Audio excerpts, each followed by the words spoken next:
Welcome, Irish fans, to another edition of the Irish Breakdown podcast. I am Vince D'Addario. I'm the football analyst here at irishbreakdown.com. He's messing with me because he's over there this time. That guy's Brian Driscoll. I kept trying to change and drag it over. And wouldn't go over. So that guy's Brian Driscoll. He's the publisher at irishbreakdown.com. And it's Thursday, and we have a fun show to talk about today. Obviously, we're moving into kind of our off-season topics and things like that, looking forward to the fall. And this topic, Brian and I were kind of discussing it a little bit, obviously prior to the show to get started. And this is a fun one to think about. So We're going to talk about, can Notre Dame compete for a national championship with a young first-year starting quarterback? So, obviously what I mean by compete is get to the title game, right? Be competitive. Either win it, obviously, is the main goal, but be competitive in it. And that's the next step for Notre Dame, right? Absolutely. They've been to the playoff twice. Okay, great. They've been to the playoff. They've been to the playoff and lost two not overly competitive games. One game was competitive for half. The other one was never really competitive, right? Okay, went to a BCS game. Wasn't competitive. No, it wasn't. Warm-ups didn't even, joke like, it was good through warm-up. No, you knew in warm-ups Notre Dame was going to lose that game. So, okay, what's the next step for Notre Dame? Is the next step national title? Well, that's the ultimate step. I think the next step is winning a playoff game, getting to the title game, and being competitive. Right? Yep. Like Clemson went through that hurdle. Sure. Right? Like to get to that level. Now they lost the title game, and then the next year they went out and won it. So for me, Vince, it's about that. It's about, can you go to the playoff, win a game, play in the title game, and it be a game, where your team has a chance at the end to win it. And then, of course, obviously the ultimate goal is being to win it. That is the premise that we're talking about. Not Can you get back to another, let's say the schedule ends up not being as tough as we think, and then gets back to the playoff and loses again. That's not competing for a championship. You weren't competitive. Right. Getting to the playoff isn't competing for a championship. It's giving yourself to be on the stage to compete for a championship. But when you get your butt kicked in the big stage, you're not competitive. And that's really what we're referring to here. And the thought being that there's always this thought that this is where the idea came from. Whenever we talk to Notre Dame fans about next season, it's always like, no, you can't expect them to win it because of, and they list out the reasons. And one of the first 2 or 3 reasons that we always get for people to say they can't win it is, well, you've got an inexperienced quarterback. You've got a young quarterback. You need a veteran at quarterback. And I'm sitting there thinking, no, I don't really think you do. And so here's the case. Right. And so to just eliminate it right away.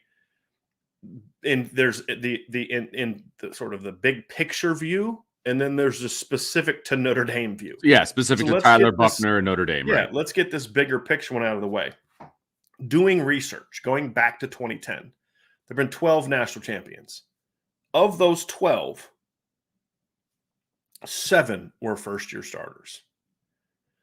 Of those first-year starters, let's see here. You had, let's go back, right? And we're even going with assuming we're even calling Stetson Bennett not a first-year starter. Yeah, and I would almost push back on that a little bit, but to the argument, like 4 games at the right, and that's the point that we're if we're going to err on the side of not making our point. Correct. Right? I think that's smart. Yeah. And so then you look at, okay, of the 12 quarterbacks, there was one 5th-year senior, was Joe Burrow, 4 seniors, 3 juniors, 3 sophomores, and a freshman. Right? So, okay, there was youth in the first-year starters, and there were some first-year starters that were veterans. If you kind of go back and look, obviously, in 2020, Mac Jones is a first-year starter, but he was a senior. Trevor Lawrence was a first-year starter in 2018, but he was a freshman. In 2017, you had a guy win a title in Jalen Hurts, who was just a sophomore, but he was a second-year starter. In 2015, you had a first-year starter who was a junior. 2014 is an interesting one, Vince, because you had a redshirt freshman as the starting quarterback for Ohio State that got them to basically the Big Ten title game. Right. And to the injuries, to the Michigan game. Right. Then they replaced him with a redshirt sophomore who was a backup. Right. Both were first-year guys. So the first-year thing applies, but the youth of the starter, whoever you want, do you want to go with J.T. Barrett, who was a redshirt freshman? Right. And when I said the numbers in the beginning, I was going with how many years they'd been in college, not redshirt. So like Jameis Winston, I counted as a sophomore, even though in 2013 he won it as a redshirt freshman. If you remember back then, redshirt freshman couldn't play the year before. So he was a redshirt freshman who had never taken a snap of football going into that season. 2011, you had a first-year starter who was a redshirt sophomore named A.J. McCarron. In 2010, you had a redshirt sophomore who was a first-year starter as well. So 10, 11, 13, 14, 15, 18, and 20, you had first-year starters. Then you look at the backups. You had a redshirt freshman first-year starter as the runner-up last year. Not the backups, the runners-up. You had a first-year first-year starter sophomore in 2018 in Tua. Then you had 2 years in a row where you had freshmen as the runners-up. True freshman first-year starters and the runners-up. Jake Fromm in 2017, Jalen Hurts in 2016. And then you go down to 2013. The runner-up was a first-year starter. 2012, obviously Notre Dame. It was a first-year starter and a redshirt freshman sophomore player. So we've seen a lot of inexperienced quarterbacks be in the title game. Some competitive, some not so much. But a lot have won championships. As I said, in the last 12 titles, 7 of the 12 champions were teams with a first-year starter quarterback. Right.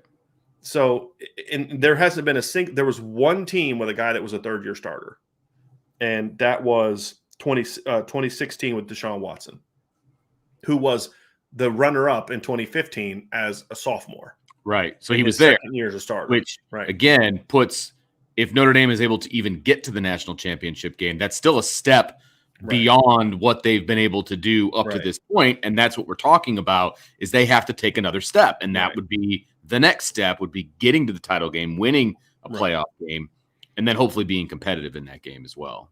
Right. So that's the premise right there. So, like, there's no anecdotal evidence that says in college football you have to have a veteran quarterback to win a championship.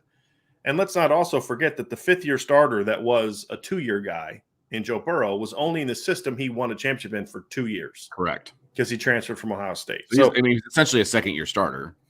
Yeah, he was definitely a second-year starter. Yeah. What I'm saying is he was a fifth-year guy. Yeah. Right. Right. But he was in his second system, so it's not like he'd been in that offense for 5 years. Right, he'd been in it for 2. Well, really, he'd only been in that offense for 1 because they installed a new offense coordinator, right. But he was a 2-year starter at quarterback. So, and there was only – looking at it, as I said, there's only one guy that had been a starter for more than 2 years.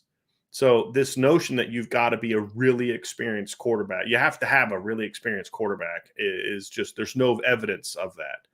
Now, the question then turns on, okay, well, that's all fine and dandy, but does Notre Dame have a quarterback capable of being that, Vince? And I think that is where the discussion needs to rise. Not can they have get rid of Tyler Buckner's experience. Right. Because we just showed that's not really a thing. You can put that part of the argument aside because now the question is Tyler Buckner good enough? That's the debate for championship. And I think that's a legitimate debate right now, based on the fact that, it's all well and good what we're hearing at practice and what we project him to be based on his high school film and based on things you've heard from other coaches and all of those different things. That's fantastic. Nobody got to see it because he wasn't in the spring game, right? So now those questions are even more amplified because he wasn't there. And then on top of that, because Drew Pyne just didn't do well in the spring game, right? And so those questions are now absolutely surrounded. There was a top 25 that I saw out on Twitter today. I think it was on 3. But they had Notre Dame drop to 13. They had them 13. Well, they did have a lot of dumb things, and so I'm almost at the point now where I don't even want to talk about On 3 anymore because I get what they're doing is clearly just brand building. Absolutely, and they're saying because they know in today's era, if you say something absurd, it's going to draw followers. Right, people flock to stupidity, and they do a lot of that. And the only reason I brought that up, college and all right, but they're not alone. That's right. Notre Dame fans are freaking out right now. There's a lot of them out there that are freaking out because they think that the quarterback position is going to be a huge problem. Correct. So because again, I think that a lot of times as Notre Dame fans, we live in a bubble. And what I mean by that is it's kind of like we were having this debate. People like convince themselves of things. We had someone on the message board the other day that was trying to throw a compliment to Brian Kelly and then also a compliment to Marcus Freeman in that he thinks Marcus Freeman's going to add a lot more talent, which I think we all agree on. Correct. But his premise was, and the point he was making was fair, but here was the premise. He said, we have to give Brian Kelly credit. He won a lot of games with mostly 3-star players.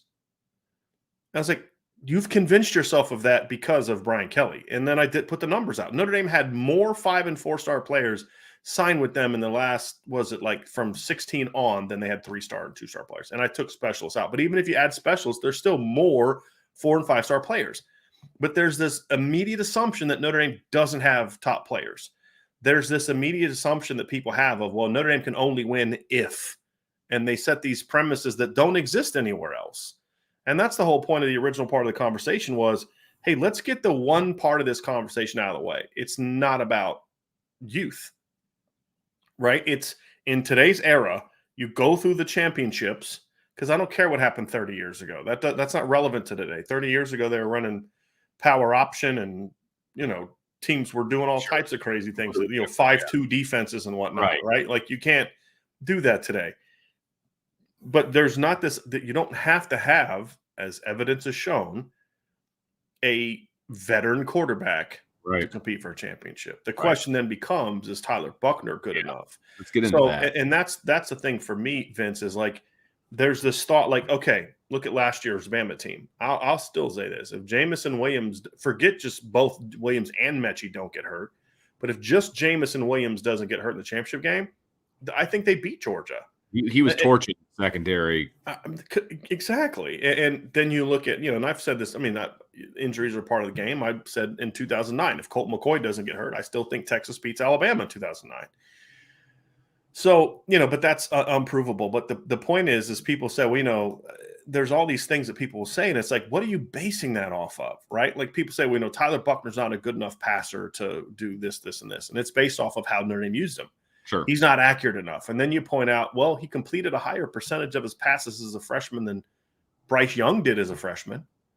So why do we assume that Bryce Young's going to be better, going to get better in year 2, but Tyler Buckner's not, who has way more experience going into year 2 than Bryce Young had going into year 2? Right. Well, then there's always these excuses. So let's buckle down to this. Number one, I don't think either of us believe right now, from what we've seen of Drew Pyne, that we can confidently say, I think Notre Dame can win a lot of games with Drew Pyne. I've always said it. I still believe it. Absolutely. Me too. I think Drew Pyne could maybe get them, if Tyler Buckner gets hurt, could maybe get them to a playoff game. I don't believe that Drew Pyne's capable of putting the team on the shoulders at any point in time and winning them a game. Sure. And that's just, and so unless you want to disagree with that premise, Vince, we can kind of focus on Buckner. I get a lot of funny looks over the last couple of weeks then when I say that I still have a lot of faith in Drew Pyne and what he can be. And I always premise it, or I go off of the premise that he is a great QB2. He will be a guy who will be mentally ready to step in at a moment's notice, because that's what you need to do as the second guy. And he can lead the team to some victories. Is he your prolonged starter? I don't think so. Well, I think he can be, and I think he can do a lot of good things. I think Notre Dame can maybe go into November as a potential playoff team. I just don't. Again, there's that. That's Ian Book.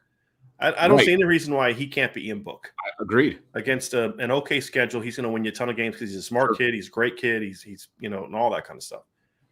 But like Ian Book, I don't know if he can get you to the next level. As we've said in the past, if Drew Pyne is going to win you a championship, it's got to be about what's around him 100%. Than anything else. And it's always true of what's around you for any. He will get the Ian Book treatment from defenses. Yes, and make you beat us throwing the ball down the field. Absolutely. Yep. And for different reasons, he doesn't have the arm Ian had. If Tyler Buckner had Ian Book's arm, if Drew Pyne had Ian Book's arm, we'd be having a different conversation right now. Right. But he doesn't. He doesn't have the arm strength that Ian had. So I think the focus has to be on Tyler Buckner. Correct. Can Tyler Buckner be that guy?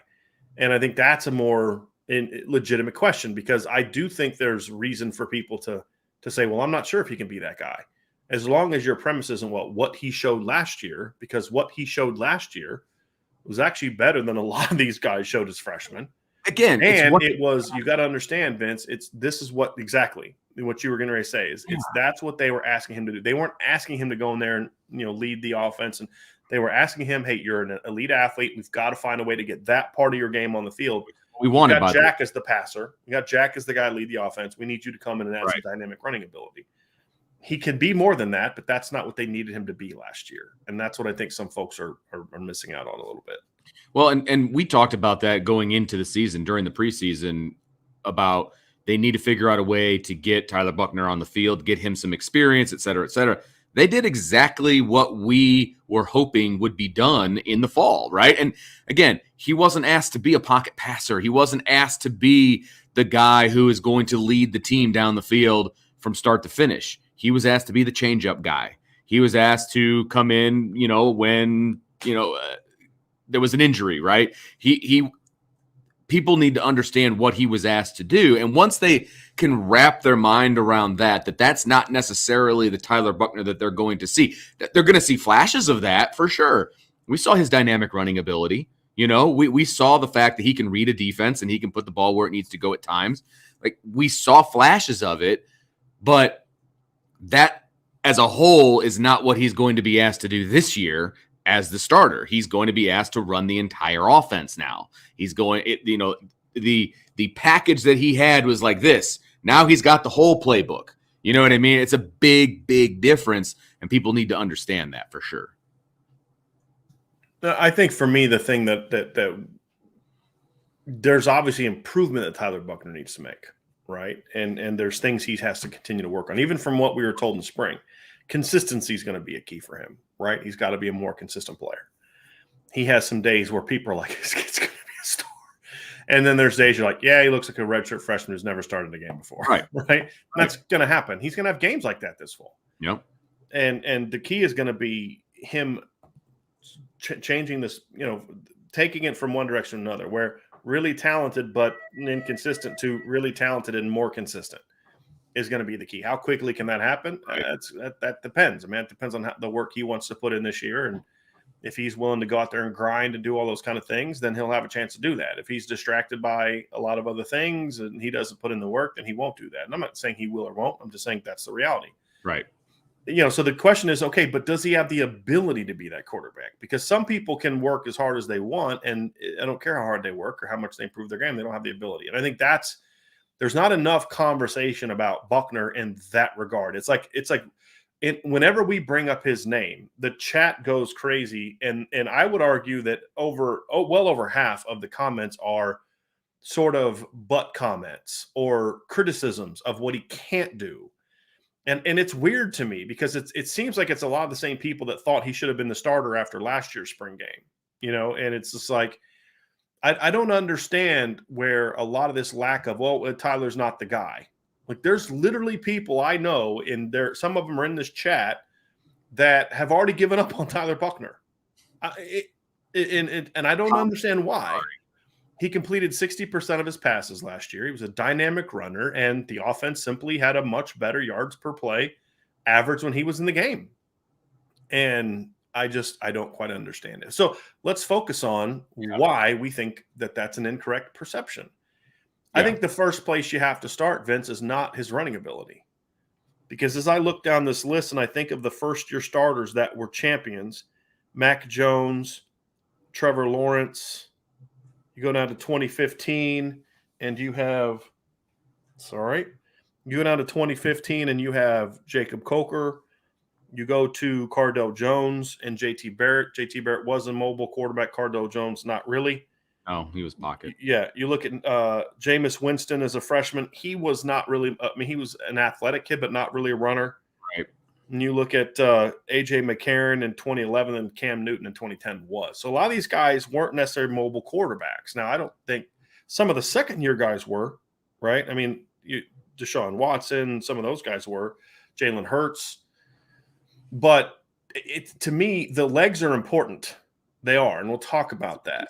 It's to the puzzle. It's if Tyler Buckner's gonna be, and this is where I think the question marks are legitimate. If Tyler Buckner's gonna be a guy that can lead Notre Dame to that level, he has to do it first from the pocket. The legs have to be a complement to that. That's how the Notre Dame offense works. That's how it works best. And I think we saw that in 2017. I don't necessarily expect him to be any more dynamic as a runner than Brandon Wimbush. But at the end of the day, Miami, Georgia, Stanford, what were the problems in those games? He could not complete the passes necessary that he needed to complete to win those games. Right. Right. And that's where Tyler. I mean, at the end of the, no matter what else, the throwing part has got to be the part of his game that takes the love. So let's focus on that, Vince, a little bit. And I want to kind of expand on what you're saying here. Earlier in the show, I said that, Drew Pyne, he's going to get the Ian Book treatment from defenses where they're just going to load up and they're going to say, you got to beat us through the air, right? Well, if Tyler Buckner cannot prove that he can be an accurate passer, that he can stand in the pocket and pick you apart, it's the same thing that's going to happen. It's great that he can run the ball. It's another guy you got to account for in the running game and all of that. It's all important. Don't get me wrong. But if you're loading the box, you're still going to be outnumbered defensively if all you can do is run the football.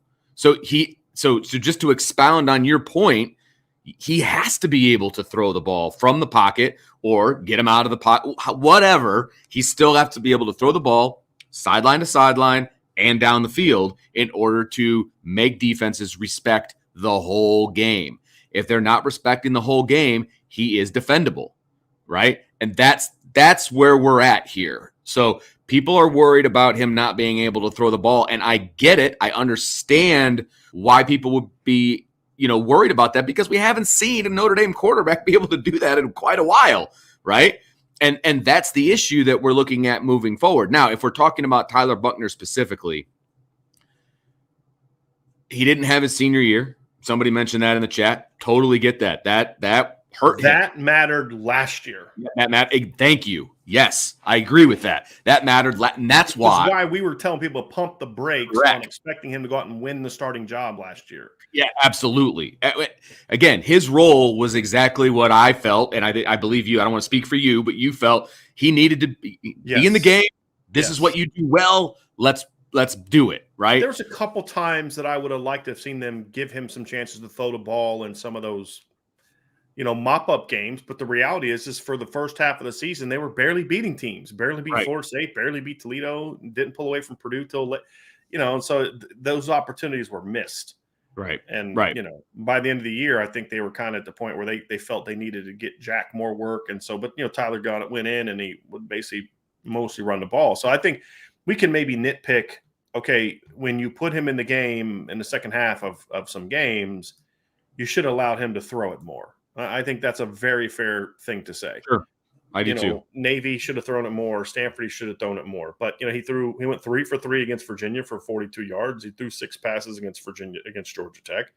I would like to see them let him open it up a little bit and stretch the field. But those are nitpicks. I mean, but again, that's not the role that they asked him to do. And the reality is the first half of the year, they didn't have a whole lot of chances to put him in the game and throw because the offense was playing poorly and exactly. They were poorly coached at the top and weren't blowing away teams that they should have blown away. Right. And so the bottom line is, can he be that guy that can distribute the ball sideline to sideline and push it down the field? There has been, a small amount of evidence from my own eyes, right, at practice, where I would say that he is trending in that direction. Okay. I am not prepared to go out and be like, oh, man, he's going to sit in the pocket. He's just going to pick you apart, and it's not going to be a problem, et cetera, et cetera. There are more pieces that go along with that before I'm prepared to say that. But from what I saw in spring practice, he is getting ever closer to being able to be that guy. I have no qualms about his running and being able to read and all that stuff. It's, can he throw the ball? I thought he was snapping the ball off well in practice. I thought that his arm strength looked fine in practice. I had no problem with that. And it appeared that he was making good decisions in practice that I was able to see. And that's what I'm going off of, what I'm able to see. You can expound on what other people have told you in the times that we weren't there. But when I was there, he was clearly the number one guy. And he was doing a very good job of being the number one guy, getting the ball where it needed to go on time, accurately, all of that. So I feel like the more reps that he gets, the better he's going to be. Right. I didn't see much hitch in his giddy up, as far as his throwing motion. I had no problem with it, right? I think he's getting there. I really do. Again, there's a long time between May 5th and September 3rd. Right. And I'm fine with that. I think he's in a good space right now. Right. And here, Folklore, great name, by the way. made a comment. He said, literally 2 interceptions versus Virginia Tech scared everyone about Buckner's ability to throw. People wouldn't be so nervous if they would have seen Tyler play against Oklahoma State, in my opinion. And I think there's merit to that. And I think that's where some people are. But I think that's a misguided way of evaluating. Look at the first half of the game he was in. He went 5 of 8 for over 100 yards and led them on 2 touchdown drives. Right. They turned a 10-0 deficit on the road in Lane Stadium that everybody tells me is such a hard place to play and the crowd's this, that, and the other thing. And he turned into a 14-10 deficit. The kid, all week, the kid's practicing as the backup quarterback with his niche. Right. They threw him in because Jack was struggling, and he leads them on 2 touchdown drives. Then Virginia Tech goes in at halftime and makes adjustments, and Notre Dame doesn't have a very – they're trying to span the offense, and he's running stuff he hadn't really run before, run much, and guess what? He made mistakes. That's what a young quarterback does. Right. Those things are great opportunities for him. But if you go back and watch that game, he made some mistakes in that game that were related to his inexperience. They weren't related to his talent level, and that's what people miss. Right. If a guy makes a mistake because he just doesn't have the arm, he tries to throw a deep ball and it's underthrown by 5 yards and safety comes and picks it off, that's a talent problem. That's Tommy Rees. Well, I agree. I'm just saying he even says I was right. I mean, I get what you're saying. Yeah, I get what you're saying. But but my point is that if a guy has physical deficiencies, you can see those, and those are different than the corner baited him. And, a kid who hadn't played football in 2 years and was running an offense he wasn't used to got baited by a veteran corner. Oh, okay. Yeah. It's going to happen. That happens. Right? Yeah. And, but then then they ignore the gorgeous deep ball he threw to Kevin Austin, the backside seam, which was his secondary read that he threw to Avery Davis. There's a couple other throws in that game. And you're like, but that's a pretty darn good throw and showed good timing and savvy. And that's part of being a young quarterback. Well, he's worked some of those kinks out of his system because of last year. And I think that's the thing and I think Folklore is right. I think a lot of people are concerned about those interceptions. But again, he was thrust into a situation. He did not prepare that whole week as a starter. If he would have prepared the whole week, I might look at that game a little bit differently, but I'd still chalk it up to he was a true freshman. Right. Who didn't play a single game the year before because of COVID and was thrown into a pretty tough spot. Right. And again, we don't know how Bryce Young would have handled that as a true freshman because he was never put in that situation as a true freshman. So that's the thing I think people miss, Vince, is that you're criticizing Folklore's not. I think he's rightly pointing out why some people are concerned. And I think it sounds like from his comment I don't know if that's him or her, but it sounds like from that comment that they don't necessarily accept that, but that's the what people have. And I think that's part of it. That combined with the fact that, I've had people say this to me, they didn't trust him to throw the ball when they put him in. That's nonsense. That's nonsense. That wasn't his role, right? I mean, that wasn't his role. And it's also not accurate because I believe on the first drive that he'd ever been in, didn't he throw a deep ball on that drive against Purdue or Toledo when he came in? So, you're also not going to ask a kid to do stuff that they haven't practiced. Right. I mean, you're not going to draw it up in the dirt and be like, just do this. You know what I mean? Like that's just not good coaching, first of all. Okay. So you also have to understand that they're not going to put him out there and expect him to be Jack Cohn. I mean, that's the offense that they had been practicing. So there's that. Right. So, so again, I think some of the concerns that people have are legitimate, but it's just based on what it was this year. It's just one of those things where I don't think people are looking at it through the proper context. Mm-hmm. So put that behind. Then the question is, okay, does Tyler Buckner have the tools to be that quarterback? And I think that's the discussion. And I think that physically the tools are there. As I've said, I only have one question mark about Tyler Buckner as a thrower, and I just have never seen him throw the ball deep. When I mean deep, I don't mean drop back and chuck it 45 yards in an outside go route. We've seen him do that. That's exactly what he did against Virginia Tech. The thing is, and Tyler in his junior year, he throws with such impeccable timing that his balls never really went over 50 yards and rarely went over 40 because he would just hit it and see it and then get it out and it would just drop on a guy like 45 yards, like the Kevin Austin one. I've never seen, can he make the throw that Ian Book made against Navy in 2019? 55, 60-yard bomb, leads Braden Lindsey, hits it off his drop, and then launches it 55, 60 yards down the field. Can he make that throw? I don't know. I've never seen him try it. I have no clue. And so it's more of an unknown. and something that it's a concern, but not a ton of a concern, because how often do quarterbacks throw the ball more than 45 yards in the air? It's minimum. I remember I was at a camp when I was in high school. I was at a camp, and Brad Johnson, if you remember at the time, I think he was with the Minnesota Vikings at the time. Eventually became the quarterback of the Tampa Bay Buccaneers and then won a Super Bowl.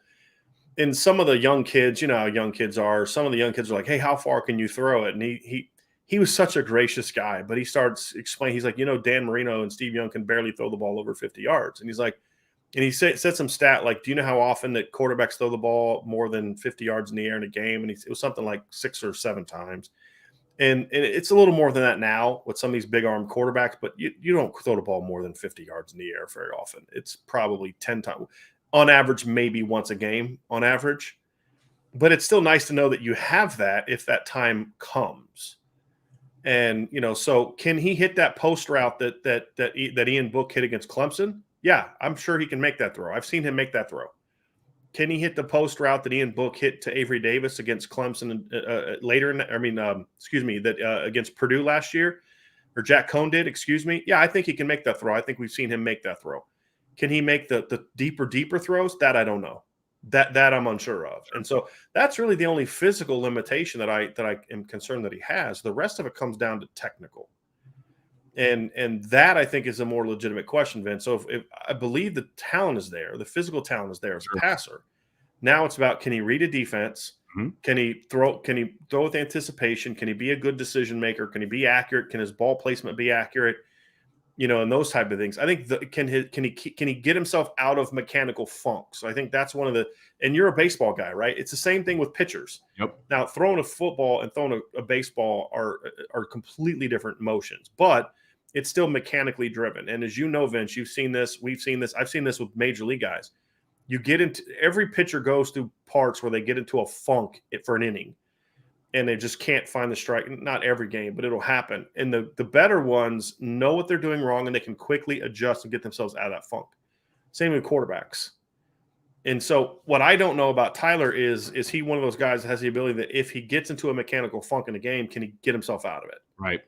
That's a question mark that I have. And that's an unknown for any inexperienced quarterback. Sure. But the point is that the physical tools aren't the issue. And right. I'll say this too. One thing we did see last spring, especially, and we saw it at times this spring, Vince, but we just didn't see it enough of the spring. And we didn't get to see him in the spring game. And you saw it at times last year. His anticipation as for a young quarterback is exceptional. And I don't think people give him enough credit for that. And what I mean is I go back to last year's Blue Gold game. Again, I've said I don't care about results for a Blue Gold game and all that. I've said that. But you can see certain things. And I remember the corner route he threw to Mitchell Evans. Drops back, Vince, and you know exactly what I'm talking about. Drops back. As soon as he hits his drop, Mitchell Evans is putting his inside foot into the ground, and he's about to run a corner route. And at that moment, Tyler lets the ball go, and it goes out, and Mitchell turns around, and he runs underneath the ball. I have seen him make that throw in practice. You have seen him make that throw in practice. I have talked to sources that I have that are at a lot of practices or know people that are, and they say the same thing. His anticipation is something that is unteachable. I had a Notre Dame coach tell me one time, he goes, Tyler makes throws in practice that if we can get them into games, people are going to be blown away with what he can do. And I'm like, okay, well, give me an example. He's like, there was one time coach was like, we're sitting there and there's a guy running like a deep in cut. And the coach like, I didn't see it. And all of a sudden Tyler throws the ball and I'm like, what the? And all of a sudden the receiver just runs right into it, bam, and he takes off. He's like in between 3 guys, and he's like, didn't see it, right? And that'll get him in trouble at times, right? Throwing through 3 guys. What I mean 3 guys is not like triple coverage, but right. Like there was a trail, a middle, and a safety. So not when I say 3 guys, I'm not talking about what you're okay. Thinking I'm saying. Gotcha. Like trying to John Elway a ball. Yeah, it's more of there was a trail defender, a linebacker, and a safety. Gotcha. He found the hole. And if he doesn't throw with anticipation, the guy gets drilled or gets picked off. Right. Okay, but because he did anticipation, he just ran right into the hole, caught it, and then ran. And so when you hear things like that over and over and over, you're like, okay, the tools are there. Now he's got to translate it to Saturdays. Well, and That's the question. Throws that you just talked about, specifically the corner routes and the anticipation of that kind of thing, that's what gets me excited about who Tyler Buckner. You've seen a bunch of that in the practices you've been to.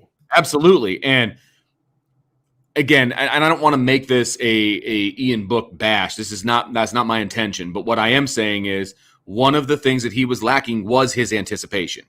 And so when I see it now, as a fifth-year senior, that was a problem. Yes. And his reluctance to throw balls like that.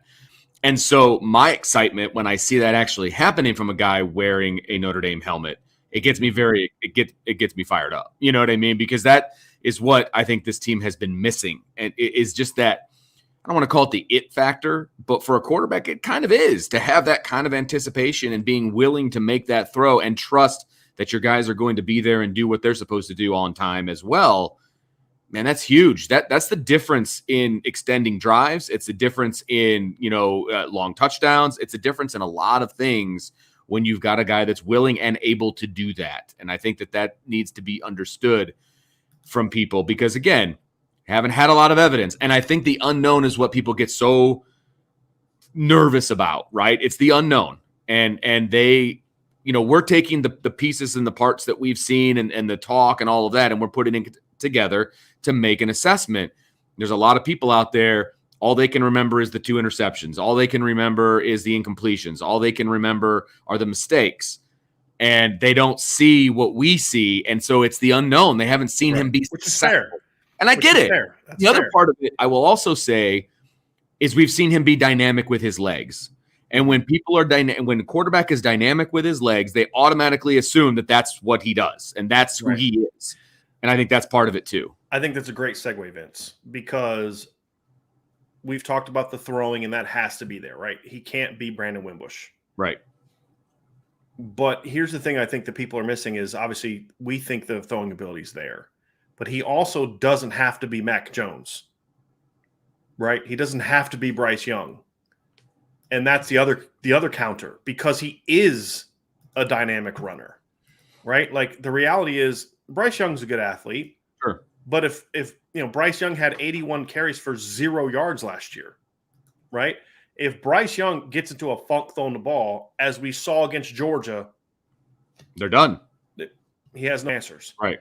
Whereas with Tyler Buckner, Tyler can do what Trevor Lawrence did in 2019 against Ohio State. Now, again, they're different players. I'm not saying he can throw the ball like Trevor Lawrence, but here's the point I am making. If you remember that game, 2019, and we've talked about it before, Clemson receivers could not get off the press. Right. They were dropping balls. They were struggling. Ohio State had a really good secondary that year. So Trevor was like, all right, I got this, and he goes out and makes play after play with his legs, and he runs for 100 yards, and they come back and win that football game. Right. That's something Mac Jones could not do. That is not something Bryce Young is going to do. That is something that there's other quarterbacks aren't going to do. That's something Tyler can do. So he doesn't have to be on 70% completion and all this every single game. That's a good point. And when you add that dynamic to it, teams can't then defend him the way they would a Bryce Young, a Mac Jones. Because if you try to drop coverage because he's picking you apart, then he's going to be able to then go run. If you try to come up to then take away from the run, you now put it in a situation where he can throw the ball down the field. In situations where if there's 8 in the box, he doesn't have to throw the ball 60 yards. He can drop it. I got a one-on-one outside. And this is what Tyler does well. I got a one-on-one. I'm hitting my drop, and I'm throwing that sucker, and I'm dropping it on a dime on the outside shoulder. We know he can make that throw. We've seen him make it time, and we've seen him make it in games twice, right? And we've seen him do it in practice a bunch. Right. And so that part of it is there. So those two things have to go together. Right. It's like people ask you, man, Deshaun Watson turned the ball over a lot in college. Yeah, but he made a ton of plays. And that's the thing is, I think Tyler will make mistakes. He will turn the ball over at times. But you have to be willing to live with that because he's going to make a ton of plays. Like Ian Book could not afford to make mistakes because he wasn't making enough plays. Right. Jack Cohn couldn't afford to come out there and not be on his game as a passer, because if he wasn't on his game as a passer, the offense had no chance. Tyler can be in a bit of a funk as a passer and still move the ball and get you touchdowns because he's a dynamic athlete and runner. It has to be accountable. You have to be. You have to account for it. So you can't defend him the way that teams can't defend Notre Dame the way they did last year. Right. You can't. They also can't defend Notre Dame the way they did in 2017 with Brandon Williams, your quarterback. You can't, because he'll rip you apart in ways that Brandon couldn't by that point in time in his career. And I think that dynamic does go together. Now, can he just be a runner? No, he can't. But there will be a game or two where he will be in a bit of a funk. And you know, it's like people said, what's the quarterback that he most reminds you of? And in specific, like arm strength and all that, it's different. And I think Tyler's more of an advanced passer. But in regards to how you have to defend a Tyler Buckner-led offense, part of me gets vibes of people say, well, I've had say Everett Golson. No, I don't think so. I think he's more Malik Zaire, but a better feel for the passing game. Because you got to remember, Malik came from an option offense in high school at Kettering Alter. And so he was still evolving as a passer when he got hurt. And I think that's the thing that hurt Malik is he in 2015 would have been a great year for him to really evolve as a passer. And he missed that when he got hurt against Virginia. But I think the reason I go with Malik, I would say maybe he has Everett's potential throwing ability, but I don't see that. I mean, Everett is a different type of player. Shoulder too. Correct. And Malik did too. Right. That's true. What I mean is this. If Everett could make plays with his legs, but Everett liked to make plays with his legs within the framework of as a passing quarterback. Malik, as he showed against Virginia, can go 7 of 18 in a game, and the offense can still rip you up. Because people forget, the play after Malik got hurt in the third quarter, they ran one play and scored a touchdown from 20 yards out and went up 27-12. Malik doesn't get hurt. They blow Virginia out. I mean, that game's not close. They had just blown out Clemson, Texas the game before. So I think that's the impact that Tyler has. But again, I think Tyler's a more advanced passer than Malik was. I agree. But it's that dynamic of if he's not on his game as a passer, he can still do a lot of damage and then hopefully get his groove back at some point in time. And I think that's the aspect that's overlooked a little bit is if you accept what he can be as a runner, as a passer, then it adds more value to his running. But being a dynamic runner also adds more value to his passing. And I think that's what makes Tyler Buckner unique. No, I think that's a really good point. And he is going to be dynamic in the run game. He will be, and it'll be within the framework. I think it'll be within the framework of the offense, but like within the framework plus, if that makes sense. Yeah. Because he is going to be very good in the read option game and on all of that's within the framework. But I think they're also going to do a good job of getting him out of the pocket and allowing him to have the option if he's not seeing something. I think they're going to trust his vision and they're going to trust his decision-making that if he doesn't see it, he can tuck and go. As opposed to in the past where it's just been panic, tuck and go. Right. And not have the eyes down the field and making those kinds of decisions. I think getting him out of the pocket can be a very nice weapon within this offense and with the way things are going to go. Yeah. Here's the thing about Tyler. Part of the reason I've been so high on him, Vince, is because I believe in some ways he's a bit of a unicorn. And what I mean by that is, and this is going to sound like high praise or maybe it sounds like being a homer, and that's fair because it's going to sound like that. But that's not where I'm coming from. I'm talking about when I evaluate quarterbacks, because normally when you evaluate quarterbacks, the vast majority of quarterbacks can really they're either really good at one thing and the other thing's like okay. Right. Or they're not good at the other thing. So like when I look at Bryce Young, even in high school, phenomenal passer. One of the smartest. Like Bryce Young's mind for the game is as good as I've ever seen for a kid his age. The only person that I'd say was ever really close was probably Jimmy Clausen, because Jimmy was wicked smart when it came to football. Jimmy just had no personality, cement shoes. But as far as like feel for the game, it was elite. Bryce, and this is going back to like his sophomore year of high school, but like especially his last 2 years at Mater Dei. Like he's one of the smartest quarterbacks I've ever seen, and he's an elite passer because of it. But he's not really he's athletic-ish, but he's not a runner at all. He doesn't have that part of his game, and maybe it'll develop perhaps. Trevor Lawrence didn't run a ton as a freshman either. Right. And then you look at other guys that are really dynamic runners, but their passing game is evolving and emerging, and there's work. The thing that made Tyler, and this is why I've said, other than Ronald Curry, Tyler's junior, and I don't know if I've ever actually said this, other than what I saw from Ronald Curry when he was a junior and a senior at Hampton High School, because I saw that with my own eyes. I've never seen a kid have a season like Tyler Buckner had in 2019, right? And what I mean by that is he was an elite passer. I mean, he put up elite numbers as a passer. 4,400 yards, right? So over 60% completions, 58 touchdowns as a passer. Mm-hmm. But then he also put up elite numbers as a runner. 1,600 plus yards, 28 more, 24 more, no, 26 touchdowns as a runner. And it was, some of it was on scrambles, some of it was on designed runs. Now, it helped that he was playing against bad competition, but you can watch him play and see that the skill set is there, that he's really good at those things. And it's translatable. Right. And a lot of people say, well, this guy plays against bad competition. I'm like, okay, it's fine. But as I've said a million times, the competition doesn't determine your talent level. All right. Now, it may make the transition tougher. I've talked about this with Deion Colsey. Deion Colsey could get away with things in high school because he was so much better than everybody else that he can't get away with it at Notre Dame. Right. He's got to learn to work through that. And that's true for Tyler last year as well. There, like you said, there's throws he could make, and he tried to make in practice. We've seen him do it, where it's like, he completed that throw as a junior in high school. That's the transition. And it's a pick six now in college, right? Exactly. Football. I mean, that's yeah, absolutely. So that impacts your sort of your evolution. It's not determinative. Right. And I think that's the thing that there aren't a lot of guys like Tyler Buckner, like even Dante Moore, elite player. Everybody knows how I feel about Dante Moore. He's not a runner. Right. Elite he's more Bryce Young than he is Tyler Buckner, right? You look at Phil Dracovic, who I was very high on. Yeah, Phil had dynamic numbers like Tyler, especially when you consider that Phil played against much better competition than Tyler did. But Phil, even as much as I loved him, 5-star, I think he's going to be a first-round pick. Phil was an evolving passer as a high school kid. He just made plays because he was so good.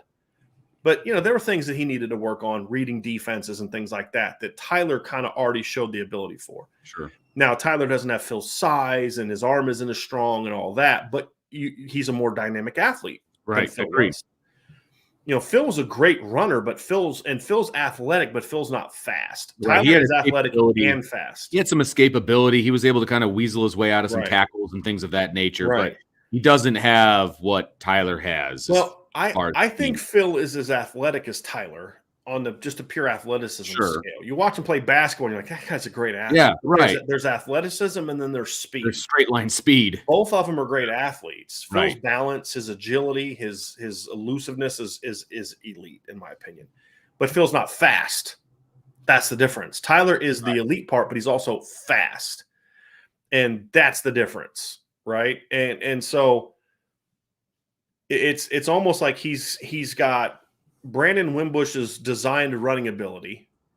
He's got Ian Book's escape ability, because for Everett and Malik and Brandon, Deshaun Kaiser, some pretty mobile quarterbacks. None of them, in my opinion, were as good as Ian was at getting out of trouble in the pocket. Now, a lot of times it was trouble he put himself in too. Sure. But once he did, his escape ability, especially in his last year, was outstanding. I agree.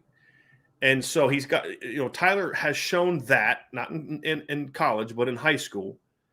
Yet he's got the passing ability of an Everett in some ways. In regards to, and then he's got Tommy's ability to process that Everett didn't have. Everett could make a late throw and still it hit it because his arm was so strong. Right. Tommy couldn't do that. He had to process quickly. So he's got a little bits and pieces of all these different guys kind of molded into one quarterback. If only he had Deshaun Kaiser's size, we'd be having a really interesting conversation right now. But honestly, that's why people want to know, like, why are you so high on Tyler Buckner? And it's like, I can look at every Notre Dame quarterback and be like, boy, if he can only do that. He's got this great skill, but if wish he could do this. other than pure arm strength and height, Tyler Buckner's got the best of every other quarterback that Notre Dame has had. Yeah. And that to me is ultimately why I've not faded at all in my confidence that Tyler Buckner can be a special player at Notre Dame. Now, the question here, Vince, back to the original conversation, is can he do it in 2022? Sure, absolutely. That's the premise of the conversation. The rubber meets the road. And that's ultimately because that's what a lot of people are doing. Even people who are a little bit like skeptical of Tyler now feel that but by 2023, when he gets the under his belt, he's going to be good. That's fair. The question that we get down to it is, can he be that guy, Vince, in 2022? Right. Well, that's the question. And then what needs to happen around him? Sure. I know you're going to have to go here somewhat soon, so I want to give you it. And I just kind of went on a long tangent. I want to give you a chance to kind of wrap that up and kind of give the initial thoughts on that, start that conversation. Yeah, because everything that you just said is 100% accurate as far as the bits and pieces and the fact that he's a unicorn and all of that. And that's why we're high on him. I mean, that's why we're excited about his opportunity to be QB1 on this team. And even though it's just going to be his first year, I'm still really excited about it. The difference is it doesn't necessarily – I shouldn't say it doesn't matter, but it depends on what is happening around him that will help him be successful. And we're only we can get into the defensive side of things, and this is like when you're in court and you just hey, everybody understands the defense can be really good. Okay, everybody understands that, and that's obviously going to help a young quarterback. Granted, offensively, somebody put it in the chat a long time ago, and some people have brought it up here and there. The offensive line is going to be so much better this year. And that is going to be a key component to Tyler Buckner being that guy that he needs to be at quarterback, is going to be the offensive line. The wide receivers, they're going to be good. I have a lot of faith in Chancey Stuckey and what he's going to be able to do. The depth is still a little bit of a question mark. Obviously, if there's some injuries there, that's going to be a problem. If they can stay healthy and, you get Joe Wilkins back, you get Avery Davis back, I think they're going to be just fine as long as they don't have any season-ending injuries. They're going to be able to complement Tyler and what he needs to do as a quarterback. So I'm not necessarily worried about the wide receivers. I think the focus for me offensively is the offensive line and then the depth of the running game. Right. I think with those two things, it's going to amplify what Tyler Buckner is able to do at quarterback, and it's going to help him as a young quarterback to lean on that, and the offensive line is going to allow him to be successful. Because if this was last year's offensive line going into this year, I think we're having a little bit of a different conversation. Mm-hmm. We can still talk about how good we think Tyler Buckner can be, but you add the piece of not really trusting what's happening in front of you, that puts way more on his plate than he needs as a first-year starter. I think he can go into this year not necessarily worried about what's happening in front of him, that they're going to be successful guys. Mm-hmm. He's going to be able to do his thing. Right. I think it's a huge piece of this. I think the offensive line is a very key component, obviously holding up. I think the receivers, I think the talent's there. I still need to see more from the receivers. Like that is still a little, I think the talent is there, but I need to see that a little bit more. I need to see that they can get on the same page with Tyler. I need to see that they can catch the ball, that they can win some, because sometimes you got to be able to win those contested throws. Yeah. I think the bigger thing for me, the bigger question mark is Tommy Rees. And I say this from this standpoint, not that I have any doubt in Tommy Rees. It's more of but we've never seen Tommy Rees have the opportunity to design an offense for a kid like Tyler Buckner. Right. True. He's so different from everyone. Tommy's been a part of offenses. Like he was the quarterback's coach in 2017, right? So he was part of an offense that they couldn't throw. They had a dynamic runner.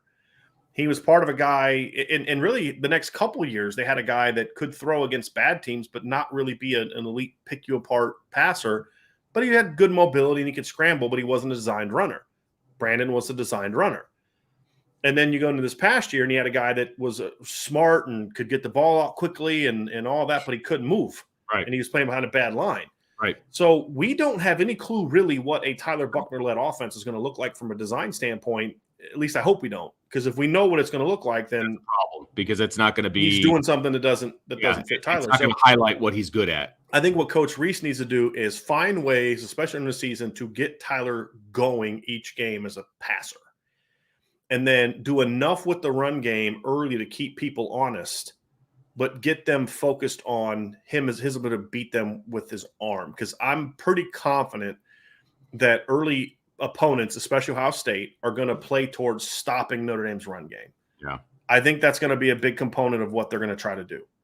Is we're going to make Tyler Buckner beat us with his arm. And I think I get Smart. that from a defensive coordinator standpoint. I would too. What they have on Tyler Buckner, we got to stop him from running. It's not just Tyler Buckner. It's who are you afraid of outside? Absolutely. It's that combination. Yeah, it's a really good point. Yeah. And so stopping the run and defending Michael Mayer kind of somewhat go hand in hand because it's a condensed box and those type of things. So what can Tom Maurice do schematically to take advantage, be prepared for that and take advantage of it? We can talk about that that's another show. Right. But that's an important piece of this. So I think for me, good health for Tyler is key. The line has to be just good. It doesn't have to be elite. It has to be good. Because Tyler's going to get you out of some trouble sometimes. Sure. Right? But you can't ask him to get you out of trouble. Even with last year's offensive line, somebody told me this. Somebody from Notre Dame told me this, and I'm going to have to look this up. But he said something like they averaged 8 yards a carry on inside zone last year when Tyler Buckner was in the game. Now, I got to look that up because I don't know if part of that is, Tyler Buckner pulling and running it for 40 yards and he didn't carry it. I mean, one big run, if he only carried 8 times, could skew a stat, right? So one of my summer projects is to go through and do break down every game and get the data and all that. But I know that it was better. I don't know if it was that much better, you know what I mean? Sure. But it's going to be better, and he's going to help the line. They're going to help him, but how much is a question mark. So I think those are things that are going to be important. And I think the final piece of this is defensively, how good are they going to be at forcing turnovers? Because I feel like this is the kind of this Notre Dame offense with Tyler's ability to run the ball is they can be dynamic and slow you down all at the same time. And it's a really interesting kind of conversation to have because it's hard to kind of balance those two things, being explosive with also being efficient. Because if you can be both, the dynamic part allows you to, if your defense can get you a couple stops and a turnover early, it can be 24-0 before you blink. Yep. But the efficient part is key too, because if you're in a game with an Ohio State and you want to score touchdowns, but you don't necessarily want to do them in a minute and a half, you can do that too. Right. That's what makes dynamic, explosive plus efficient so effective. And that's what I think makes Ohio State's offense so effective is it's a very efficient offense. And, can Notre Dame be there and not do it and do so in a not up-tempo way? I think they're capable of it. We just got to see it. Yeah. I think so those are the question marks. But look, talent-wise, I don't think there's any doubt that Tyler Buckner has the ability in 2022 to lead this team to a championship. The team aspects need to step up. And for Tyler, Vince, as we wrap this up, there's 3 things I need to see from him. I'm going to get your thoughts on this as we close up this part. We are also going to, after we're done with this part, we're going to have our daily mailbag. We got Ryan Roberts waiting in the wings. So we'll have some comments from this that we'll start off with, but get your questions, recruiting team, whatever. It doesn't have to be about just this topic. We'll start our daily mailbag after Vince wraps up. There are 3 things I need to see from Tyler Buckner this year. The first one is obvious, and it's the one that everyone in the chat is going to agree with. He has to stay healthy. Right? Absolutely. Now, there's nothing he can do about that. Occasionally slide, but at the end of the day, his latest injury was him, walking down the steps. His previous injury was a pulled hamstring. That's not a sliding on 1st and 10 when you get the first down thing, right? So in his, an ACL in high school, that's not a he should have slid there injury, right? That's just you cut and bad luck injury. It's got to stay healthy. I don't know if there's a lot he can do about that, but he's got to stay healthy. Yeah, agreed. Number 2, he has to become mechanically consistent. I don't really care about what his mechanics look like. I know some people do. He doesn't look like Drew Brees or whoever you've defined as the ideal, passing mechanics. I don't care. Can he be consistent mechanically? That's what I care about. Whatever you do, be consistent with it. And the third is can he beat teams down the field with his arm? I think those are the things that to me that are the 3 big. If he can do this, I think he has the ability, because he's so dynamic, to be a guy that as a first-year starter can lead Notre Dame to an area they haven't been before. And we've seen first-year quarterbacks have success. Malik and Deshaun in 2015, Everett in 2012. Ian Book's first year as a starter was his best year, Yes, 2018. it was. Yes, it was. When he took over in the middle. Yeah. Right. And so took over in game 5, right? Game 4, I believe. So, Vince, I go back to that. If we've seen Notre Dame have some great years with first-year starters, and I don't think any of those guys brings the unique set of skills that Tyler Buckner brings to the table. That's high praise, but it's what I believe. Well, and for me, what it all just comes down to decision making for me. I'm not worried about his physical tools, and I will double down on the injury thing on the he's got to stay healthy. There's no question about it. This is a different looking offense if he's not in charge of it, so he has to stay healthy. I 100% agree with that. The other thing, it's about decision making. Is he putting the ball where it needs to go? Is he tucking it when he needs to tuck it? Is he handing it off when he needs to hand it off, or keeping it? It all comes down to decision making. I have faith in his athletic ability. I have faith in his tools with his arm. I have faith in all of that. I've seen the consistency throwing the ball at practice when I've been there, so I'm fairly confident in that. So it really just comes down to the decision making. If he can just slow everything down, make the decisions, anticipate all the things we talked about before, he's going to have success. Mm-hmm. And I know that's kind of a broad thing to say, decision making, but I really think that that's what it comes down to for Tyler, for me, and having a successful season for Notre Dame. So that's going to do it for the first part of our show, right? So I think the answer is, can they? Yes. The big picture evidence is there. Tyler's skill set is there. Can they? Right. Yes. Will they? I don't know. Remains to be seen. Right? I don't know. But I think fun to watch. Potential's there, and that's the key. It's gonna be fun to watch. Yep. So that's it for part 1 of our show, which obviously is focusing on, can Notre Dame be Notre Dame be a championship contender, compete for championship, go to the next stage with an inexperienced quarterback, with a first-year starter quarterback? We believe that they can. So that wraps up. So, Vince, thank you so much for joining us for this part of the show. So let's get into part 2, Ryan, and that is our daily mailbag. Ryan Roberts joins us from his second office, I guess. Neither of us are in our normal places today, so we're all both a little bit of a different surroundings today. Yeah, it's we had to keep the baby home today, so the baby is in the large part of the house. So I've been vacated to a different location. Same great analysis, but a different location today. It's all good. We're gonna get as long as we don't hear Juliet screaming in the background, we're all good. Yes, right? We'll be good. It's all good, man. Everybody understands. You got a baby. Yep, it's all good. So, Ryan, let's dive into our daily Q&A. We've got some good questions here so far. Some of them are related to what we've been talking about. Some of them are not. And we have some good comments too. Seven Mules, I did want to bring this up. He had this up at the very beginning. Seven Mules says he's getting married to a Buckeye on Saturday. Going to miss the shows on the honeymoon, but can't wait to catch up when we get back. Yes, I would be very disappointed if you were listening to our show during your honeymoon, unless she was getting a massage or doing something fun. That would be the only exception. Otherwise, you can always get caught up when you get back. But hey, congratulations, Seven Mules. We're very happy for you, and welcome to the club. We're all married guys, right? I think all the Irish Breakdown guys are married, correct? Vince is married, you're married, Sean's married, and I'm married. So, yes, we're rather fond of this institution, and it's been good for us. So we wish you all the best. Wish you all the best. Kenny Moore with a comment says, to even realistically have this conversation, and this goes back to the show we just completed, which is, can Notre Dame be a national title contender? And I'm going to read Kenny's comment, and I do want to give you a chance to kind of share your thoughts on it, Ryan, as we transition. And I think this is a good way to open it up to you.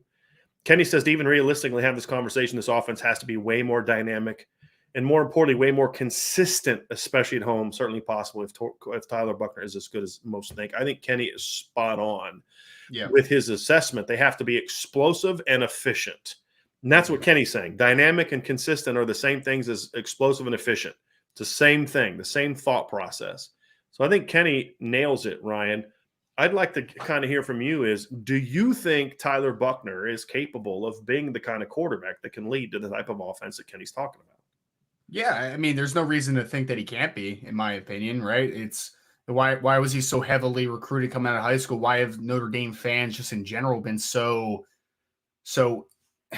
looking forward to seeing him take the reins at quarterback? It's because of the dynamic attributes that you talked about, right? There is been some limitations to the Notre Dame offense over the last couple of years because of the quarterback play. Like, let's call it what it is. Jack Cohn, for as quick processing, accurate of a quarterback as he wasn't a dynamic runner, right? Like, he wasn't going to win outside of structure. Ian Book, we've talked about this many times, is a guy that just did not trust his eyes all the time, right? And he was a guy that was just not willing to take the shot all the time. So there were some limitations there. Now, obviously, we need to see all the attributes come together with a guy like a Tyler Buckner. But I've seen in spurts that although Tyler's going to make mistakes, one thing I hope that you agree with this, is that Tyler Buckner is not afraid to make a mistake, though, which I think is very, very important. He's not afraid to take a chance. Because if you are afraid, you won't even try the throw. So maybe you limit some interceptions, but you're also going to limit a ton of yards and big plays. There's no question. And that's what we saw with the guy that, with Ian Book. I mean, love Ian Book, great kid and all that, but that's why he was not a great quarterback, because he was not willing to take those chances. And Ryan, to your point, you can't win. What's the whole premise of this? Tyler Buckner can just be okay, and Notre Dame's going to beat 9 of the teams on their schedule. Sure. That's where the talent level is right now. Can you beat Ohio State? Can you beat Clemson? Can you beat USC? Can you beat Georgia? Alabama? Those teams. You can't do it with a quarterback that's not willing to go out and attack the other team. You just can't.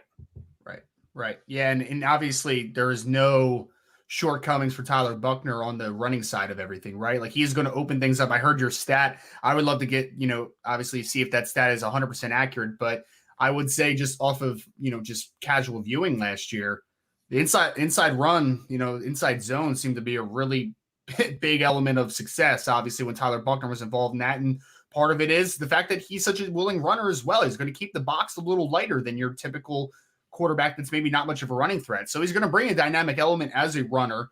He's going to help the running game in general, just based upon him being there. And I think that he's going to take some chances in the passing game. Are there going to be some moments where you're just kind of shake your head like, man, that is a first-year starter mistake? Of course there is. But all I know is that I think that we're going to have a higher expectancy of creating explosive plays, because I don't think Tyler Buckner is going to have any issue with taking those chances. In order to make big plays, sometimes you got to take chances. Not everything is going to be wide open all the time, obviously. So the answer is yes for me.